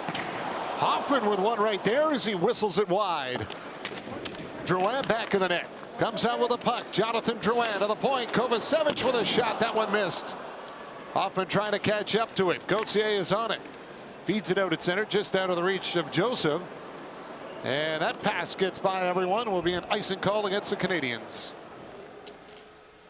Catch special performances by Nickelback and many more at the Junos, hosted by Simu Liu, Monday, March 13th at 8 p.m. Eastern on CBC and CBC Gem. Ottawa guilty of everyone up ice, but not really reading the transitional play of Montreal. And their transitional play, they've turned over pucks into 2- and 3-on-1s and breakaways. It's something they're very good at, and you've got to be cognizant of that if you're the Senators. Chabot will play it over to Zub. Up the boards. Connects with Batherson, but they're caught for the offside. Well, Batherson's not happy about it. He thinks he was standing on the line, but I think he may have picked up his back foot as the puck came around. And I think that's why the linesman, who was standing right on the line, made the call. And I remember as a player, I questioned them all the time, and 9 times out of 10 when I saw the video the next day, they were right. You were wrong. And you'd bump into them a couple of games later, and you'd be like, yeah, it was bad, that wasn't, whatever. And they go, I know. These guys I'm used to it. They're pretty sharp. They're pretty sharp. Dvorak hands it off for Matheson. Barron will dump it in. Holding after the puck. Dvorak trying to get to it. It comes free. Watson will knock it loose. Barron turns it aside as Pitlick will feed it for Dadonov, and he's checked by Brandstrom. Broussard throws it off into the corner. Watson going after it. Now Kastelik back of the goal. Tangled up with Justin Barron. Dvorak will play it ahead for Rem Pitlick. Into the skates of Kastelik. He'll send it back in. Justin Barron will feed it up for Dadonov. It's been Ottawa's most effective line tonight has been that Kastelik line with Brassard and Austin Watson. They've got the only goal the Sens have off a nice draw and a play from the point from Holden, but they've also spent a lot of time in the offensive zone banging around. Good scrap by Watson. And they've been involved in the play. I think some of their top 6 forwards, some of their top 2 lines, they've got to get it in gear here. Some of them, a lot of them have gone a couple of games without any points at all. And this is when you really need to step up. When the games, and you want them to be important, these are the kind of games you got to step up and you got to get your horses to run. And right now the Senators' horses aren't running. Well, just 7 shots through the 2 periods here. Their season low is 8 shots through 2 periods, which happened November 1st against Tampa. And only 2 shots here in this second period so far. Patterson wins the battle in the corner. Stützle over to Shabbat. He'll snap it on goal. It's stopped by Montembeault, and then Tkachuk causing traffic in front. And he'll end up knocking Kovacevic into his netminder. He'd already ran him over in the corner. I mean, Brady is such a big, strong man. I mean, he's so hard to contain. In the first period on a one-on-one with Harris, Harris was trying to contain him, couldn't do it. And the shot comes to the net. There's no way Kovacevic is going to be able to hold him up. He bumps him. He's doing a good job, and you get overpowered. He's just big and strong, and he's just getting stronger, and he's getting smarter, and his hand-eye coordination's improving. He's deflecting pucks. His in-tight hands are really good. DJ Smith talked about how improved he is, and the more he improves, his goal scoring is getting better and better. I mean, we talk about Suzuki as the captain of the Montreal Canadiens. Brady Tkachuk is just what the Senators ordered moving forward in their rebuild, is to have a captain like that moving forward. He's an old school throwback, and he plays it that way. He's been real good. Now here's Claude Giroux. Giroux checks up, feeds it over. DeBrincat goes to the net. Couldn't get the backhand away. Hangs on, centered, scores! Shane Pinto deflects it home. And Ottawa has tied the game at 2. What a nice play by DeBrincat, who deked himself out on the play at the net. I mean, he made one too many moves and couldn't control it. I think he was trying to come straight backhand and straight upstairs. A nice play here by Giroux. He catches DeBrincat full of speed, and there's no way there that Hoffman's going to be able to stay with him. But what does Hoffman do? He's going to circle around the back of the net. See DeBrincat here. He cuts in, misses it on the backhand, but you don't see Hoffman anywhere. There he comes out now, and Matheson has kind of come down quickly to pick up Pinto. Nobody does, and a little defensive lapse in the Montreal end leaves Pinto open in front of the net. And it's just an easy push through the 5-hole of Montembeault. And on 9 shots, the Senators have found a way to tie this up 2-2. 15th of the year for Shane Pinto. Gambrell hit by Pezzetta. Here's Gauthier. Can't get by Schuneman. Belzil up with it. Cross for Kovacevic. Up for Pezzetta. Knocks it by Zub, then trying to get around him. Shabbat after the puck with Tierney reaching in. As Gambrell will go up the wing. Joseph tried the long feed for Gauthier, but it's onto the stick of Schuneman. Tierney at the line, will backhand it in. Pezzetta up with the puck in the corner. Tierney trying to knock it away. Kastelik will feed it around for Shabbat. Matheson at the line trying to hold it. Kastelik will bring it in. Kastelik upended, draws the penalty. Matheson trying to play the puck. He will. And it will be a high sticking call.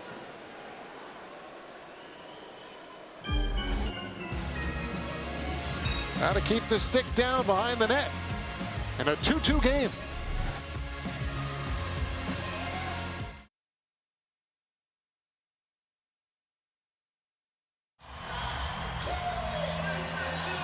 Well, defensive zone coverages can change. Players can change and pick up different people, but it's the quickness that you pick them up that makes the difference. Matheson has Giroux, and here you got Hoffman has DeBrincat. He loses him. DeBrincat turns to his left. Hoffman doesn't go with him, so Barron goes to him. Hoffman comes around the net.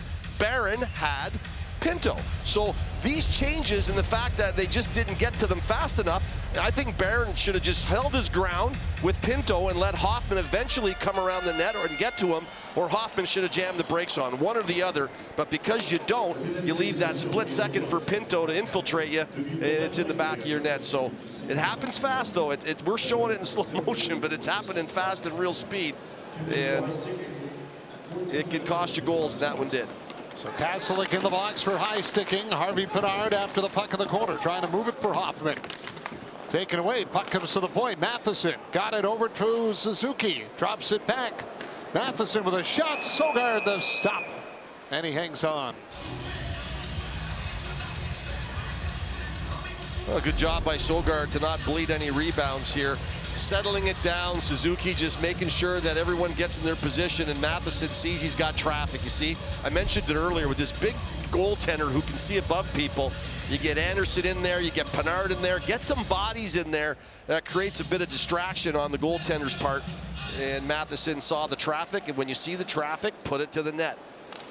Guys get mad when they go to the front of the net and they take a slash and a whack and they're standing in front and then you don't shoot it. Matheson drops it back for Hoffman. Mike Hoffman played it for Harvey Pinard, got it into the corner. Now Matheson along the boards, tangled up by Joseph, hands it off for Nick Suzuki. Played it for Josh Anderson. Hilkerl sends it to Matheson. Feeds it over to Nick Suzuki. Pass back for Hoffman with a shot kicked out by Sogard. Joseph's there and he'll clear it down the ice. Nice setup by the Canadiens power play and a really nice save there by Sogard. Barron will lead it out. Drops it back for Jonathan Drouin. Drouin on to Ullinen. Dadonov with it to the corner. Ullinen. Dadonov tangled up.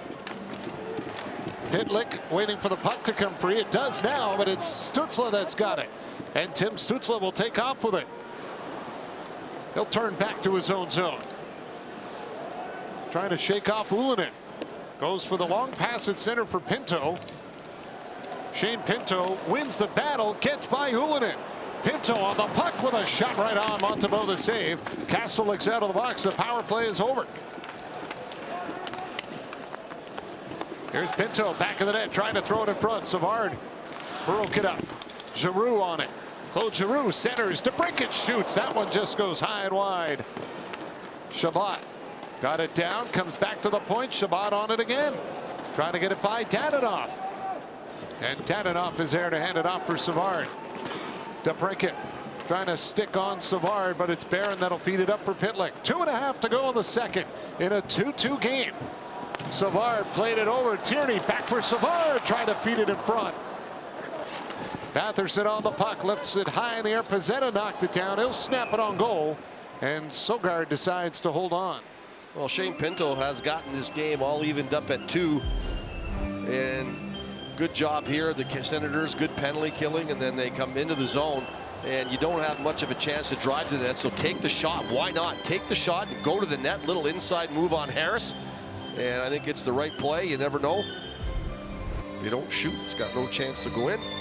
Most coaches now, you hear them, they're always harping on their team to shoot more, put pucks to the net more. We just covered the Winnipeg Jets for a period of time, Bartz, and Rick Bowness, he constantly telling his team, put pucks to the net, put pucks to the net. The Jets acquiring Nino Niederreiter today. That and a lot more trade news coming up in our second intermission with 32 Thoughts. Well, they lose Perfetti, right? And that's a guy that was fitting nicely into their top 6, and now they'd be able to move Niederreiter in there. A good group of forwards there in Winnipeg. I think they do need to add maybe a D there, and they've certainly got an upstanding goaltender. Here's Zub down for Chabot with a shot off the outside of the net. Drops it for Tkachuk. Great pass right into the feet of Batherson. Couldn't get a stick on it in front. Harvey Pinard over for Suzuki. Chopped it in. The Canadiens put themselves offside. The Senators down low, and this is a real good opportunity. And DeBrincat missed one in the slot in the last shift. This one here, it comes down low to Tkachuk. He takes the shot. I'm not sure Montembeault knows it's coming back out to short side. And Chabot lays it back out to short side to Tkachuk, and he tries to come across to Batherson. I think if he could have had an opportunity to get it right to the net, I don't think Montembeault was there. He was already thinking Chabot was coming out the other side. He was going to come over to his far post. Nice little trickery there by Chabot. Chris Tierney after the puck. Feeds it back for Kovacevic. And now Tierney will leave it. Matheson will skate it to center. Gains entry into the Ottawa zone. Plays it out for Tierney. Had to work it in front of the goal. Sanderson took it away. Claude Giroux. Back for Sanderson. Belzile broke the play up. Kovacevic. That's intended for Pezzetta. A little too far. Belzile tries to catch up to it and does. Pezzetta with a shot, and Sogard reaches out for that one.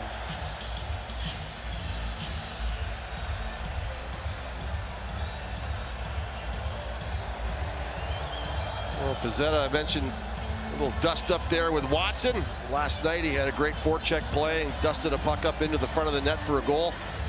He's the kind of guy that Marty St. Louis, he puts him in the lineup. He knows what he's going to get from him. Every shift he's going to give you that 110%. I know it's such a cliche, but you know exactly the kind of game he's going to play. He finishes all his checks, hits clean, is an honest player. And he doesn't have the meat on him to be a heavyweight either, you know. And you know he stands in there with some pretty big guys. He's got the Ron Duguay hair flow going there. I don't know if people remember Ron Duguay, but I don't think Ron Duguay ever had the stash, though. No. But Ron Duguay still has the hair flow going.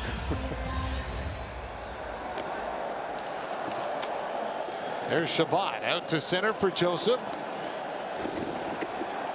Montembeault slowed it down. Harris after to the corner. Kastelik comes in and he'll finish his check on Harris. Dvorak lays it up for Harris. And now it's Jonathan Drouin around the net with it. Drouin hands it off. Savard feeds it for Dvorak. Trying to get it down low to Harris off his stick. Hoffman tangled up with Kastelik. Trying to knock the puck loose. Watson's there. He'll clear it out, and Savard goes back after it. Pressured by Joseph.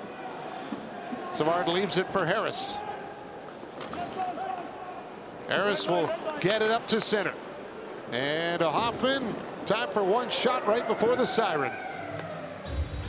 Matheson and Suzuki, the goals for Montreal. Pinto, the goal for Ottawa. Jeff and Elliott coming up with 32 thoughts and all the trade news from around the league in our intermission. It's 2-2 through 40 in Montreal on Hockey Night in Canada.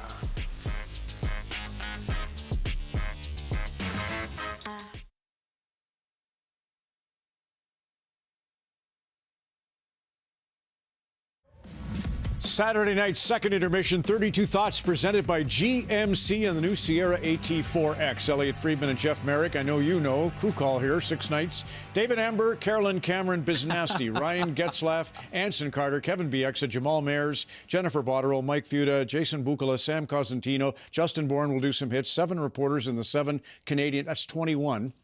Plus Sportsnet Central as we pool all the resources and sources to find out if Patrick Kane will still be in play next Friday morning at 10 a.m. Eastern, 7 a.m. Pacific. Elliott.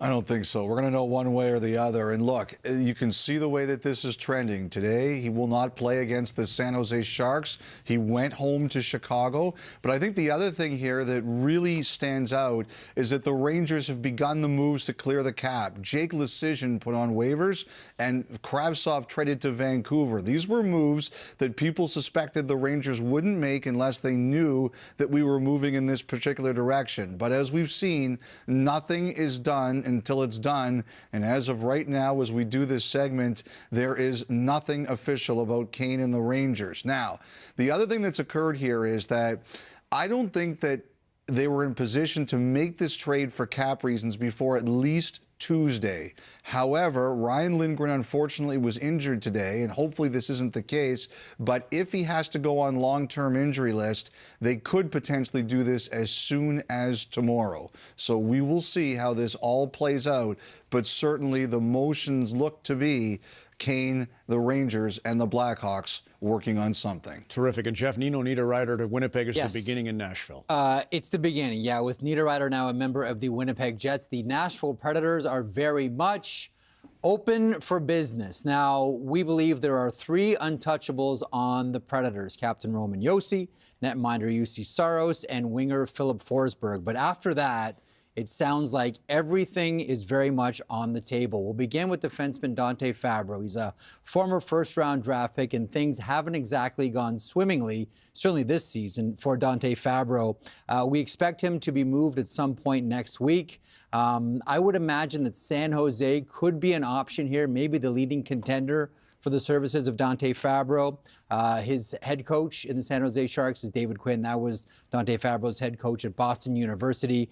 Would imagine that these 2 teams could get together as early as this week, certainly by trade deadline. Now, there have also been a lot of teams calling about Tanner Jeannot. Last year, outstanding rookie season, 24 goals, snarl, toughness, all of it. Kind of been snake bit this season, but teams are coveting the tough power forward. We wonder about a team like Dallas. Now, the price is high for Tanner Jeannot, but the desire is pretty great around the National Hockey League. Elliot, the Nashville Predators could be one of the more interesting teams come deadline. All right, the other name we're watching still is Timo Meier, and San Jose has done a really nice job here of getting all the teams here to up their prices and up their offers. Now, I do think some teams are starting to fall by the wayside, and some of the contenders still remaining, including New Jersey and Carolina and Vegas, I think potentially have said, look, we want to get an answer here. And so I think we're moving in that direction. Now, New Jersey, I still think is very much in this. I hesitate to say these things because anything can change quickly at this time of the year. But as we do this on Saturday night, it doesn't sound like Carolina's as likely. Again, things can change. I think the other thing that's happening here, Ron and Jeff, is that there were some teams who wanted to acquire Meier with an extension. I'm not sure that's as likely now. I think we might see a situation where the team that acquires him is willing to go without it for the time being. We'll see where it goes. But I do think we are separating the teams remaining from the teams that are out. And also, I do think these teams still remaining are pushing the Sharks to make a decision. Are we going to have a Battle of Ontario for a D-man? Well, I don't know if they're shopping in the same places, but I do think they're both shopping. The Sanders and Maple Leafs both continue their search for a defenseman. Ottawa looking a bit more on the right side. Basically, the line we've used for a long time is if there's a defenseman available, they've called about him. I still think that's the case. I also think the Sanders have a little bit of flexibility for some term. Meanwhile, the Maple Leafs, I think, have committed now to looking at the market a lot harder for a defenseman to see what's out there. I don't necessarily think handedness is as big an issue because they have TJ Brody, who's flexible and can play on either side. But I think they're looking to see what's out there and what they can do. I do feel some teams, Ron, that are looking for defensemen are kind of thinking there's a glut on the a surplus on the market right now, and they feel that some of these sellers might feel a bit squeezed, and that's what they're hoping for. Handedness, I like that. Yes. James Van Riemsdyk. I can't remember what a gluttonous surplus is either. That's good.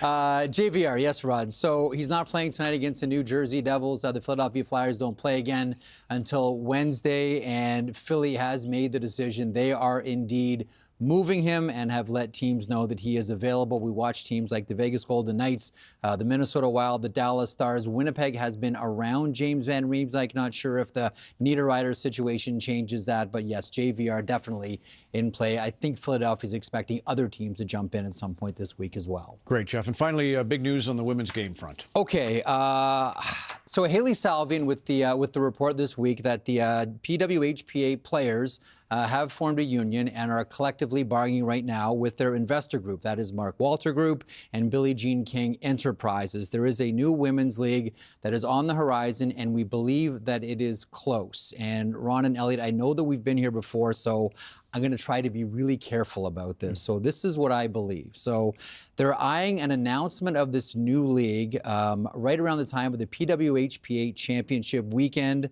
That is in California between March 10th to 12th. There is an outside chance that they don't do it until the World Championships, but most people are suspecting it's in and around March 10th to 12th. March 11th sounds like an all-hands-on-deck day. That's when the PWHPA is in Los Angeles. That would make some sense. The new league would begin in the fall, sometime around World Series, maybe after, sometime in late October. We believe there are 2 Canadian teams and 4 American-based teams in this league. The PWHPA would be rebranded. We believe it will be called the PWHL, the Professional Women's Hockey League. The PWHPA, though, as a brand, Ron, would remain as the union's name. That is the latest. That's really great. Jeff Merrick, Elliot Friedman, 32 thoughts. And again, it'll be all hands on deck for Jeff and Elliot as our trade coverage begins Friday morning, 10 a.m. Eastern, 7 a.m. Pacific. Hockey Central trade deadline on Sportsnet. We're through 2 on Hockey Night in Canada. Back with our panel right after the break.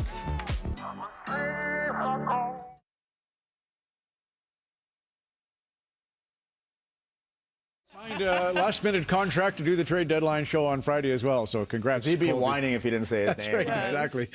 I had my good notepad back in the room, forgotten. Okay, Jennifer, how about Montreal, Ottawa, 2-2? Yes, well, Montreal, if you're the Canadiens, you need to celebrate good things that happen, and Suzuki has a beautiful goal.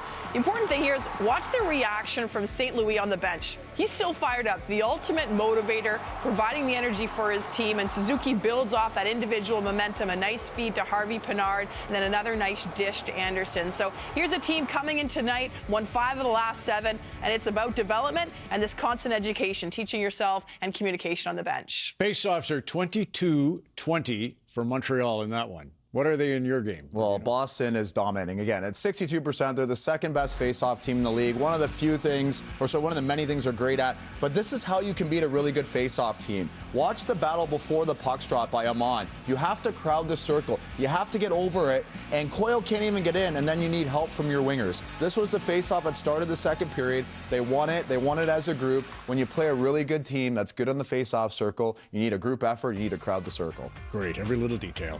2-0 Boston. 2-2 at Montreal. We'll get you the third period on Hockey Night in Canada of those 2 telecasts. Coming up next.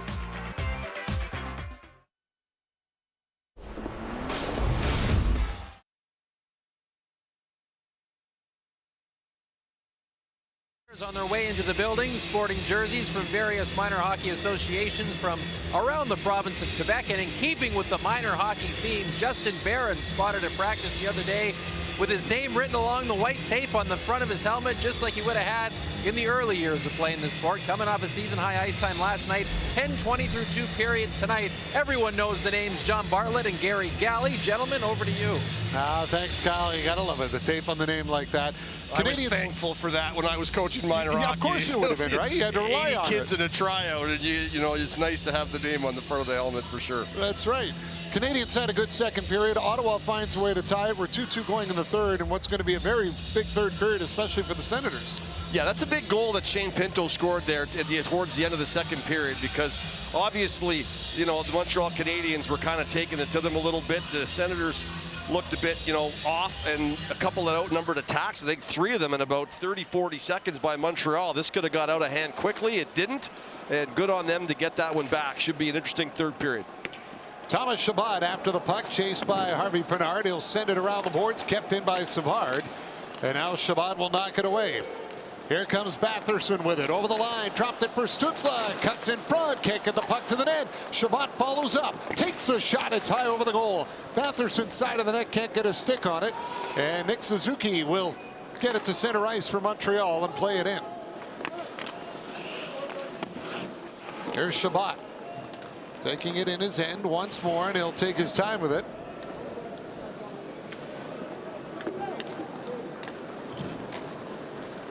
Claude Giroux up to center. Will dump it in. Pinto goes after the puck, comes free to the line. Sanderson pressured on the play by Dadonov as DeBrincat snaps it on net, and Montembeault makes the save. Desjardins Financial Group. All heart for community hockey and the people who make it happen.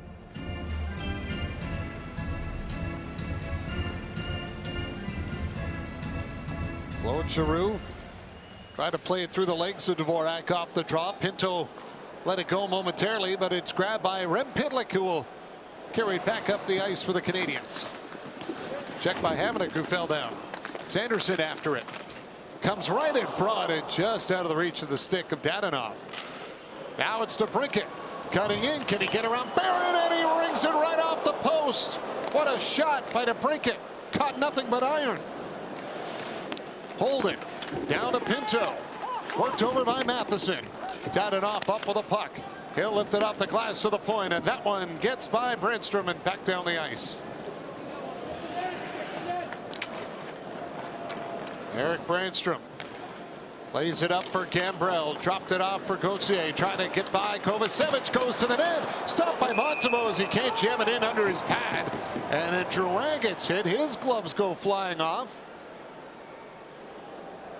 Well, Gauthier, and he's cut. Big guy cutting through there, using his size, and he came through a lot of Canadians. Rink-wide pass. And right here, DeBrincat comes cruising in on his forehand. Goes short side, clanks it off the post, and here comes Gauthier flying through, and then I think his stick as he's falling backwards right here. Oh no, it's not. I thought maybe as he was falling backwards, it might have been Joseph that clipped him in front of the net. I think it is an accidental thing for sure, but nonetheless, it'll still hurt. And I just like the size of Gauthier. I think it's a real good exchange. Mott goes to the Rangers, a team he's familiar with. They wanted to get him back. Gauthier comes in. They add a bit of size and a guy that's got something to prove. And right there, I like that drive to the net. Gambrell down on one knee trying to get the puck to the net.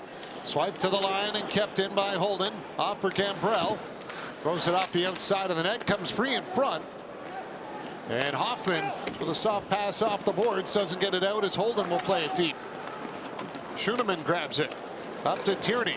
Cross for Ullinen. Now back to Hoffman. Drops it off. Ullinen trying to play it in front. Broken up by Brännström. Then knocked away by Kovacevic. Holden falls down. Hoffman reaching in for it. Joseph's got it. He turned it over to Tierney. Tierney at the line will backhand it into the corner, but Holden will find it. Now to Brännström. As Josh Anderson will circle around in the Senators zone.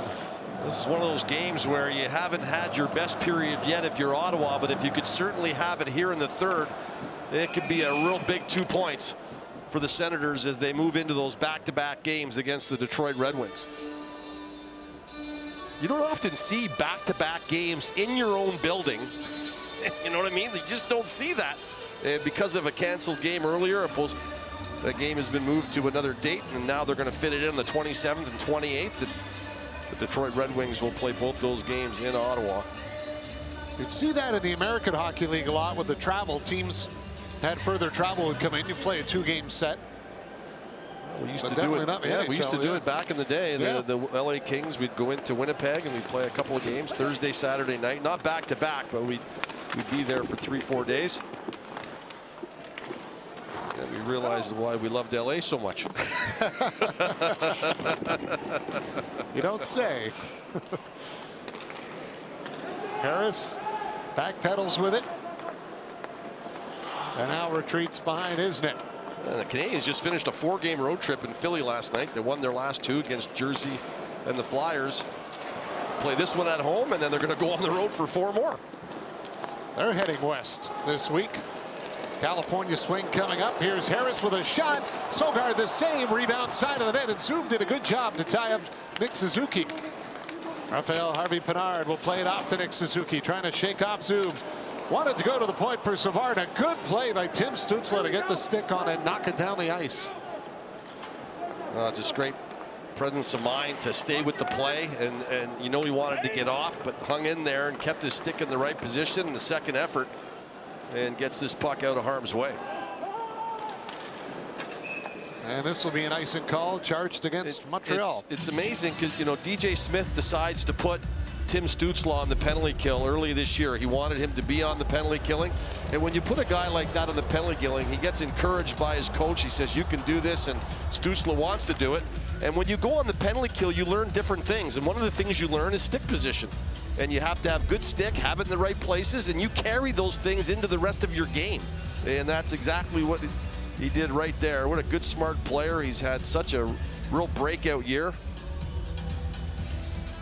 And definitely when you look at the draft, and he was selected 3rd, I believe, that year, he may end up being the pick of the litter at the end of the day. Here's Sanderson, hands it off. Hamonic with a drive, and Montembeault makes the stop. Sen's got a goal off a face-off already. That's the win by Kastelik, and then the shot by Holden deflected by Brassard. And this one here is again a clean win off of Giroux's stick, and it ends up being rotated over to Hamonic, and then the one-timer, Sanderson to Hamonic and to the net. And you hope by the time you send it over to your partner and he one-times it, that whoever won the face-off and those wingers have had time to get to the net and provide screen or deflection or look for a rebound. Jonathan Drouin has returned to the Canadiens bench. Kastelik, another face-off win, and that shot goes out of play. That's 10 of 11 he's won in the draw tonight. The only one he's lost to is Christian Dvorak. He has been red hot tonight, that is for sure. You know, like I said, he was down in Belleville. It's kind of a healthy scratch for 4 games, and then on the 31st of January was sent down and just got recalled. Another win, 3 for 3 against Belzile in tonight's game.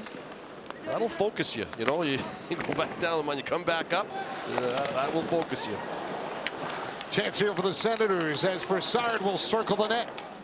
Hands it off for Hamonic, scores! Austin Watson, I believe, got a piece of that Hamonic shot to tip it by Samuel Montembeault. And Ottawa will take the lead. I mentioned this line earlier in the game. I think this has been Ottawa's best line. It's been their most productive line. They've spent a lot of time in front of the net in the offensive zone.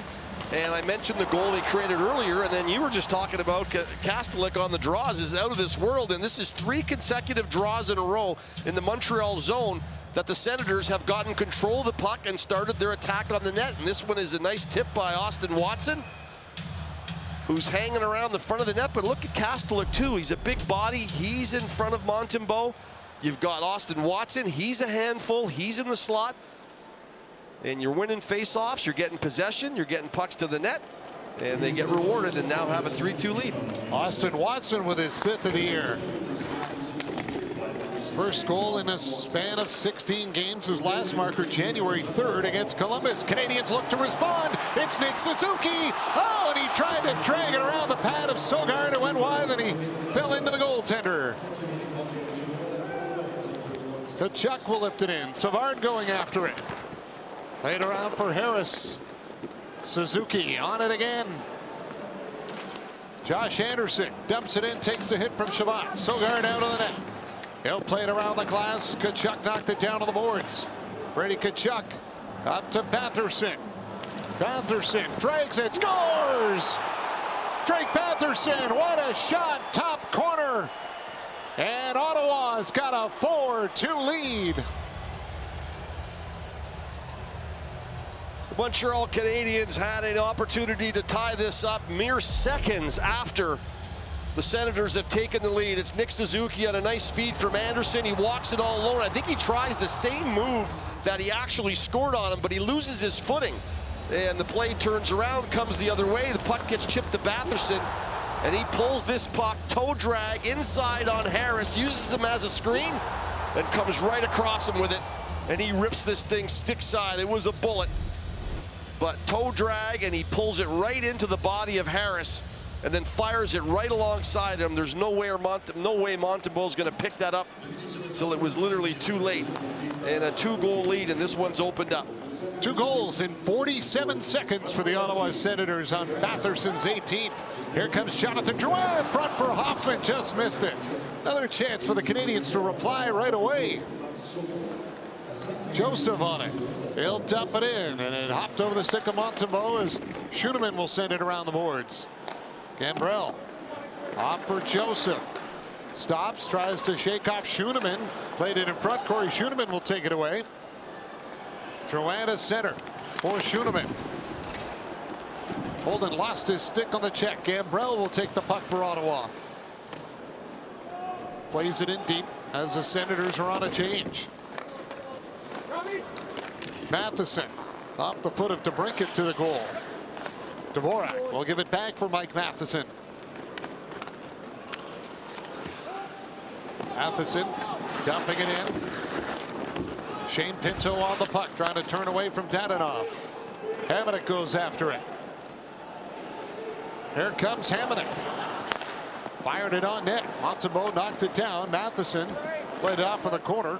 The skate of the official as Pinto tried to play it in deep. Pitlick broke it up. He'll give it up for Dadonov. Lost it inside the line, and Sanderson will hand it off for Hamonic. Long pass. Catches up with DeBrincat. Alex DeBrincat dropped it off. Pinto fires, and it's off the target. Harvey Pinard without his stick now as he'll race to the bench here.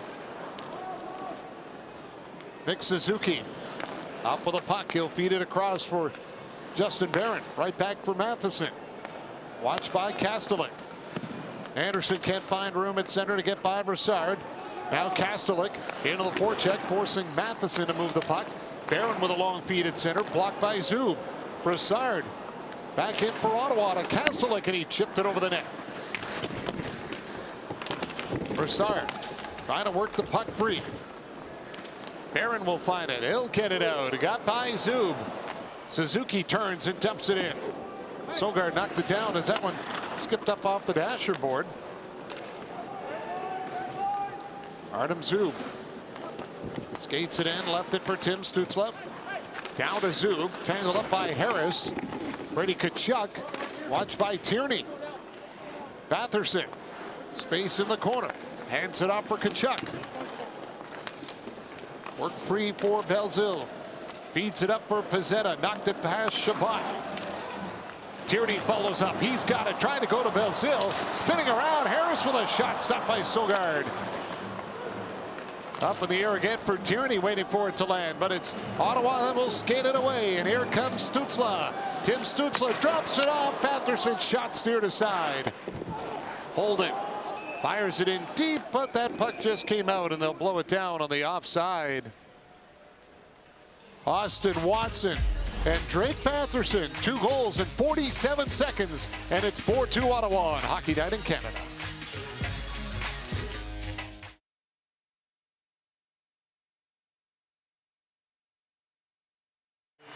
DJ Smith said back in January their in-house metrics had the Sens a middle-of-the-pack team in generating chances, but among the worst at converting them. Here's what Sportlogiq noticed. Yes, an average team at getting shots from the slot, but look at just the shooting percentage from the slot. Up until last month, they were dead last in the NHL. Since then, they have moved all the way up to third. And another example here tonight, just the 20 shots on goal, but more importantly, 4 goals on the board here as we move along in this third period, John. Yeah, it's the ones that count.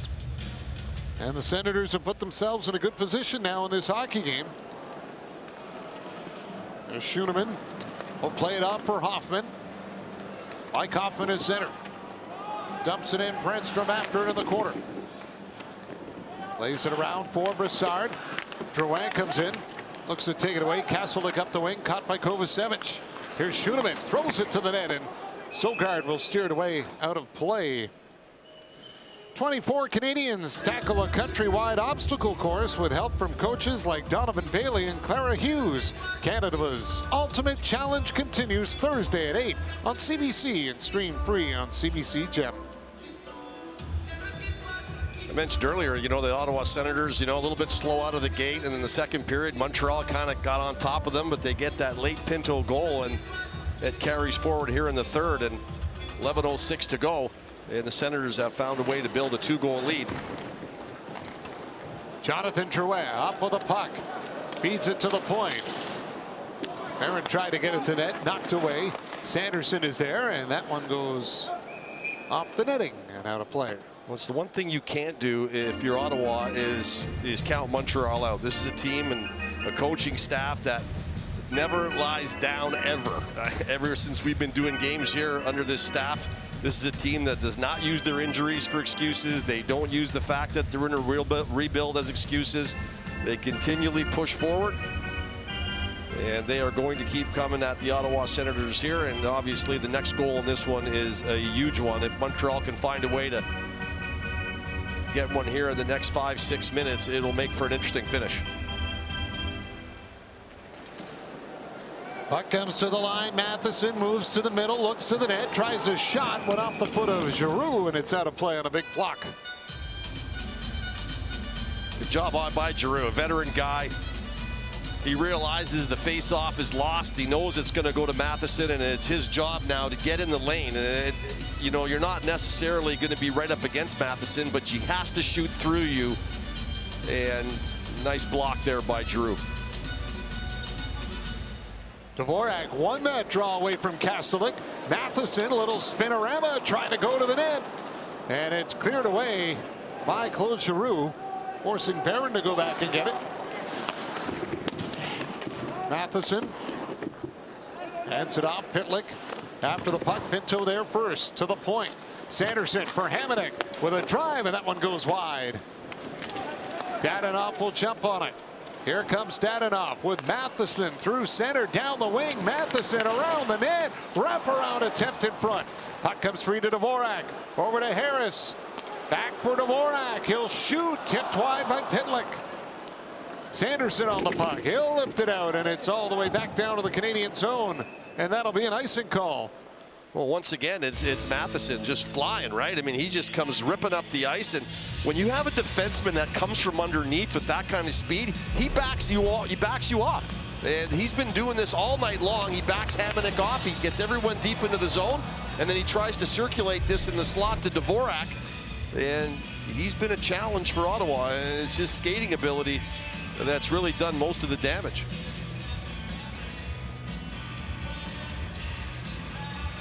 Suzuki and Pinto line up for the draw.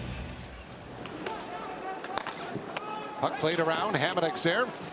Got it up the board. Giroux got a piece of it, and it hit Savard, and it came out, and the Canadians reset. Harris up the middle. Got away from Suzuki, and now that'll be an icing call against Montreal. It's on, Ontario. Tap into nonstop sports action with BetMGM. Download the BetMGM app and feel the roar of the king of sportsbooks. Well, for Matt Sogaard, a pretty good start to the year for him. 2-0-1, not a loss, not a dent on the record yet as Tkachuk's stick explodes off that faceoff. And I remember the run of the Hamburglar. If a guy like Sogaard could get on a run here, feeling good about himself, it can go a long way. We've seen it. He's picked up his first NHL point tonight as well, getting the second assist on the Batherson goal. Suzuki for Harvey Bernard. Up to center. Josh Anderson is on it. He'll backhand it in. Chabot pushes it for Zub to the point. Schoenemann kept it in. Shot blocked by Chabot. Lifted out by Batherson. Kovacevic for Schoenemann. Bounce pass off the boards. Hit the stick of Suzuki. Sogaard out of the net. He'll play it. Left it for Brandstrom. Belzil pressuring Eric Brandstrom. Tierney will pick it up on the boards. Tierney trying to get it in front for Pezzetta. Cut off by Gambrell. Pezzetta goes right back after it, and he'll backhand it in deep. Sogaard out of the net. Lays it around for Holden, and he'll fire it down the ice. That'll be an icing call against Ottawa. To rewrite the future, one man must redo his past. Don't miss the new mind-bending drama series Plan B. New series starts this Monday at 9:30 in Newfoundland on CBC and CBC Gem. If you're DJ Smith, everything hard, everything firm, and that's what Holden did. If you're going to dump it out of the zone, dump it out of the zone hard. Nothing soft. Face-offs have been good tonight. We'll take our chances with them. But you don't want no soft plays and nothing through the middle of the ice blind. If you're going to go into the middle of the ice, make sure you're 100% sure you're on target and you've got a teammate there.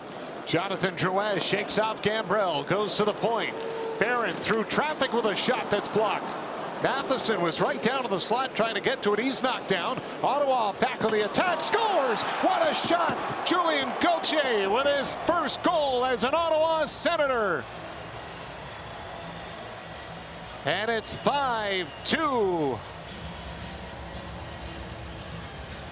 What a snapshot Montreal's pressing, they get the shot to the net, they can't find the rebound, and it's Holden who picks up the rebound and starts to play the other way to Gauthier. And as he walks in, he knows he has Joseph coming, right? So that defenseman has to respect that. And he respects it, and he respects it, but Gauthier's a right-hand shot. So his stick is inside, which gives it a lot better, better angles to look at, more shooting options, and you got to take that away a little quicker. That's a real bullet. He pulls the trigger on that, and the Senators get that important goal. They take the 3-goal lead with 7:56 to go. What a nice shot. His first goal as an Ottawa Senator. 7th of the year for Gauthier. 3rd game with Ottawa since the trade. And he may have put the icing on this cupcake tonight. Hamonic back of the net. Rem Pitlick trying to get to it. Dvorak's there. Here's Schueneman. Fakes the shot. Now gives it off to Dvorak. Right back for Schueneman in his skate. Dvorak throws it towards the net. Kicked out by Sogard. And Kastelik will find the puck. Kastelik will float it to the corner and head off for a change.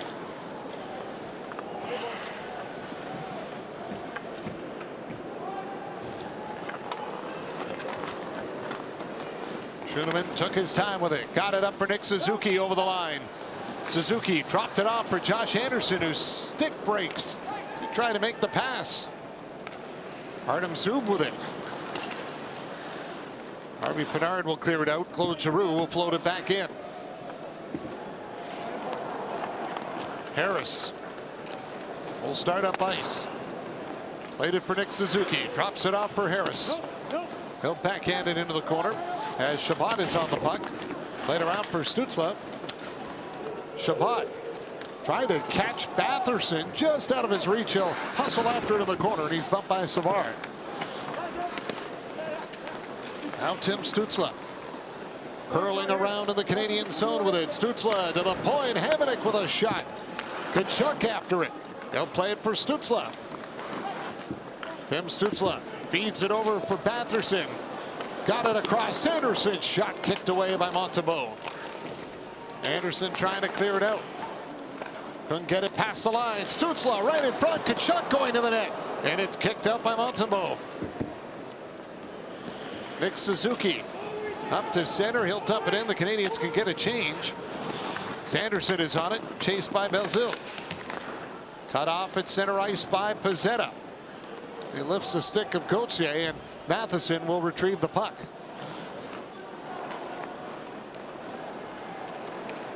Matheson up for Pezzetta. Belzile will knock it in. Pezzetta goes after the corner. Bumps into Chabot. And it's Gambrell that takes off with it. They'll float it ahead. Caught by Joseph. Dumped down back of the goal. Gambrell goes after it. Barron is there to Matheson. Matheson hits it up for Tierney off his stick. Gambrell will feed it for Joseph. Joseph comes off the boards with it. Trying to cut in front. Lost a handle on it. Pezzetta's there. And Pezzetta will swing it over for Ullinen, who chips it into the Senator zone. Chabot to Watson. Blocked at center by Schueneman. Played ahead, and here comes Ullinen. Snapped it on goal. Sogard the stop, and Kastelik knocked it down. Ullinen trying to work the puck free, but it's Brassard that's there, and he'll clear it down the ice. Schueneman waiting for it. Kovacevic after it, up the wing, and it got away from Pinto. And Hamonic will fire it back in. Schueneman will touch it, and that is blown down on a high stick as we check in with Kyle. Okay, John, speaking of minor hockey night, Julien Gauthier grew up just about 30 minutes outside of Montreal playing his minor hockey. He said he has over 20 family and friends in the building here tonight, the most he thinks since the first game he played in the NHL in this building. So what a moment. First is a send. Ottawa leads 5-2 late.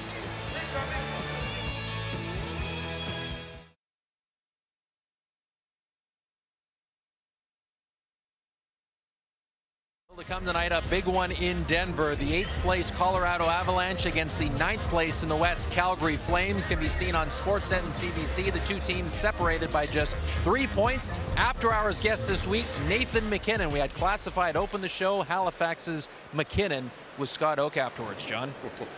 You get the sense with all those games in hand that Colorado is just going to win that division at some point. They're just going to pop into first all of a sudden.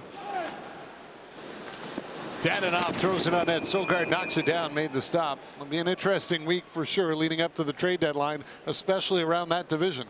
Well, there's, the West, to me, with Colorado struggling and the injuries that they've had all year, the West has been the wild, wild West. It's going to be wide open. If you make some good deals at the deadline, you could really open yourself up and give yourself an opportunity to come out of the division. Most of the strength seems to be looking like it's in the East. The Bruins almost look unbeatable, but that's why they play all the games. They've made a lot of trades, and sometimes you can get in the way of your chemistry when you add a lot of players to your team. But the Bruins adding some solid depth to their lineup. Schuenemann will play it in deep. Watson after it, and Hamonic will skate it out, chased by Rem Pitlick. Schuenemann steps in the way at center now, trying to catch up to the puck. Sanderson checked in the corner. Dadonov will find it. Off the boards to Dvorak for Pitlick. Dvorak dumps it in. Dadonov trying to get to it. Pitlick is on it. Throws it towards the net, and Sanderson will work it up onto the wing. Here's Pitlick with a chance. Trying to circle around. Can't get it in front as we welcome viewers who are watching the Bruins Canucks game tonight as Ottawa's put 4 unanswered on the board and lead it 5-2. Sanderson lays it in front, went off the skate of Hamonic. Back for Schuenemann with a shot. Off the glove of Sogard. Pitlick side of the net. Can't put it home, but he's got it now. Gets it back to Savard. Savard shot high over the net. Sogard without his stick. Dadonov trying to find it. Brassard overskates it. Dadonov plays it off for Pitlick. Rem Pitlick. Back to the point for Savard. Left it. Schunemann's drive. Savard right back on the rebound. Throws it across. Pitlick with a shot, and Sogard makes the save as he squeezes that one. Canadians getting a couple of chances around the Ottawa goal, but Matt Sogard holding the fort.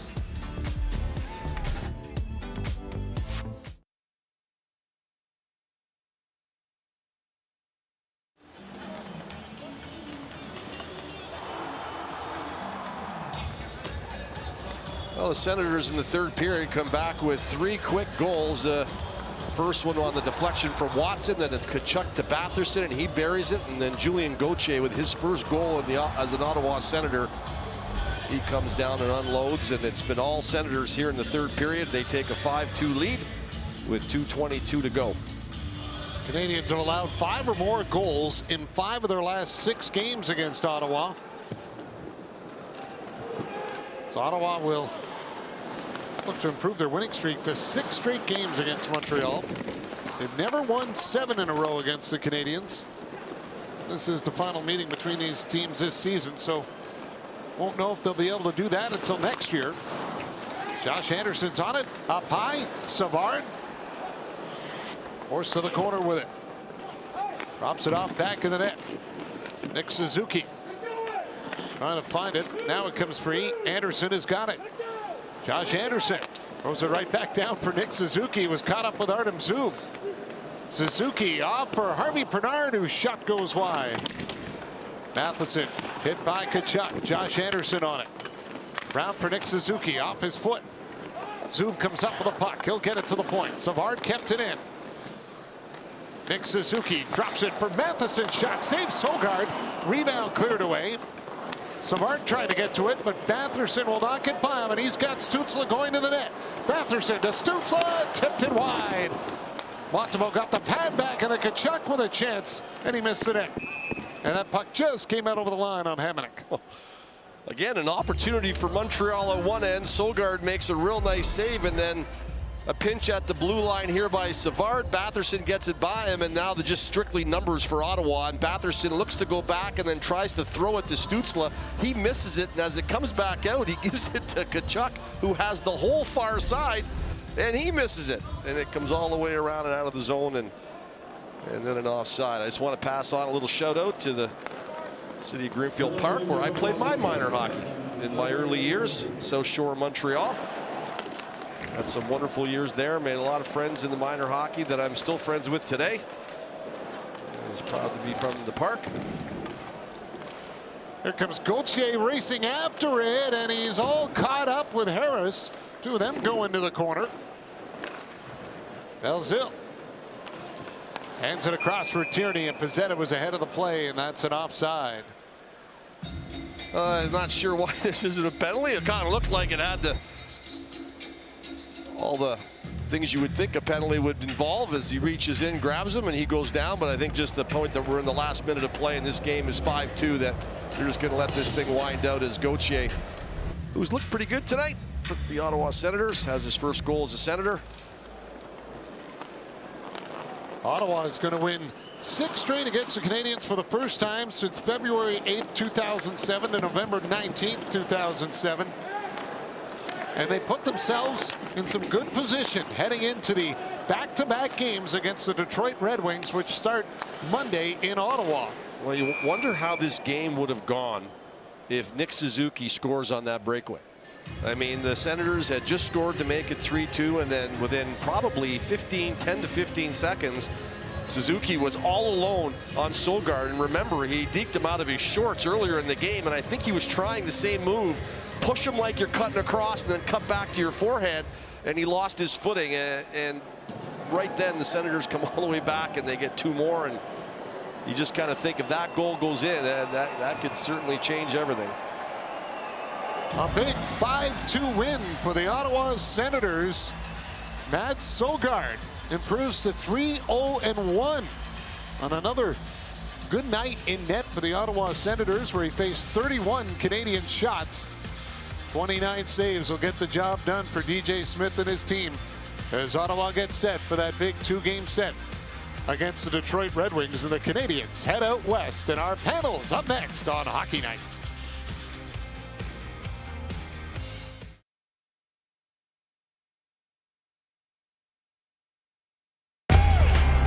Live sports.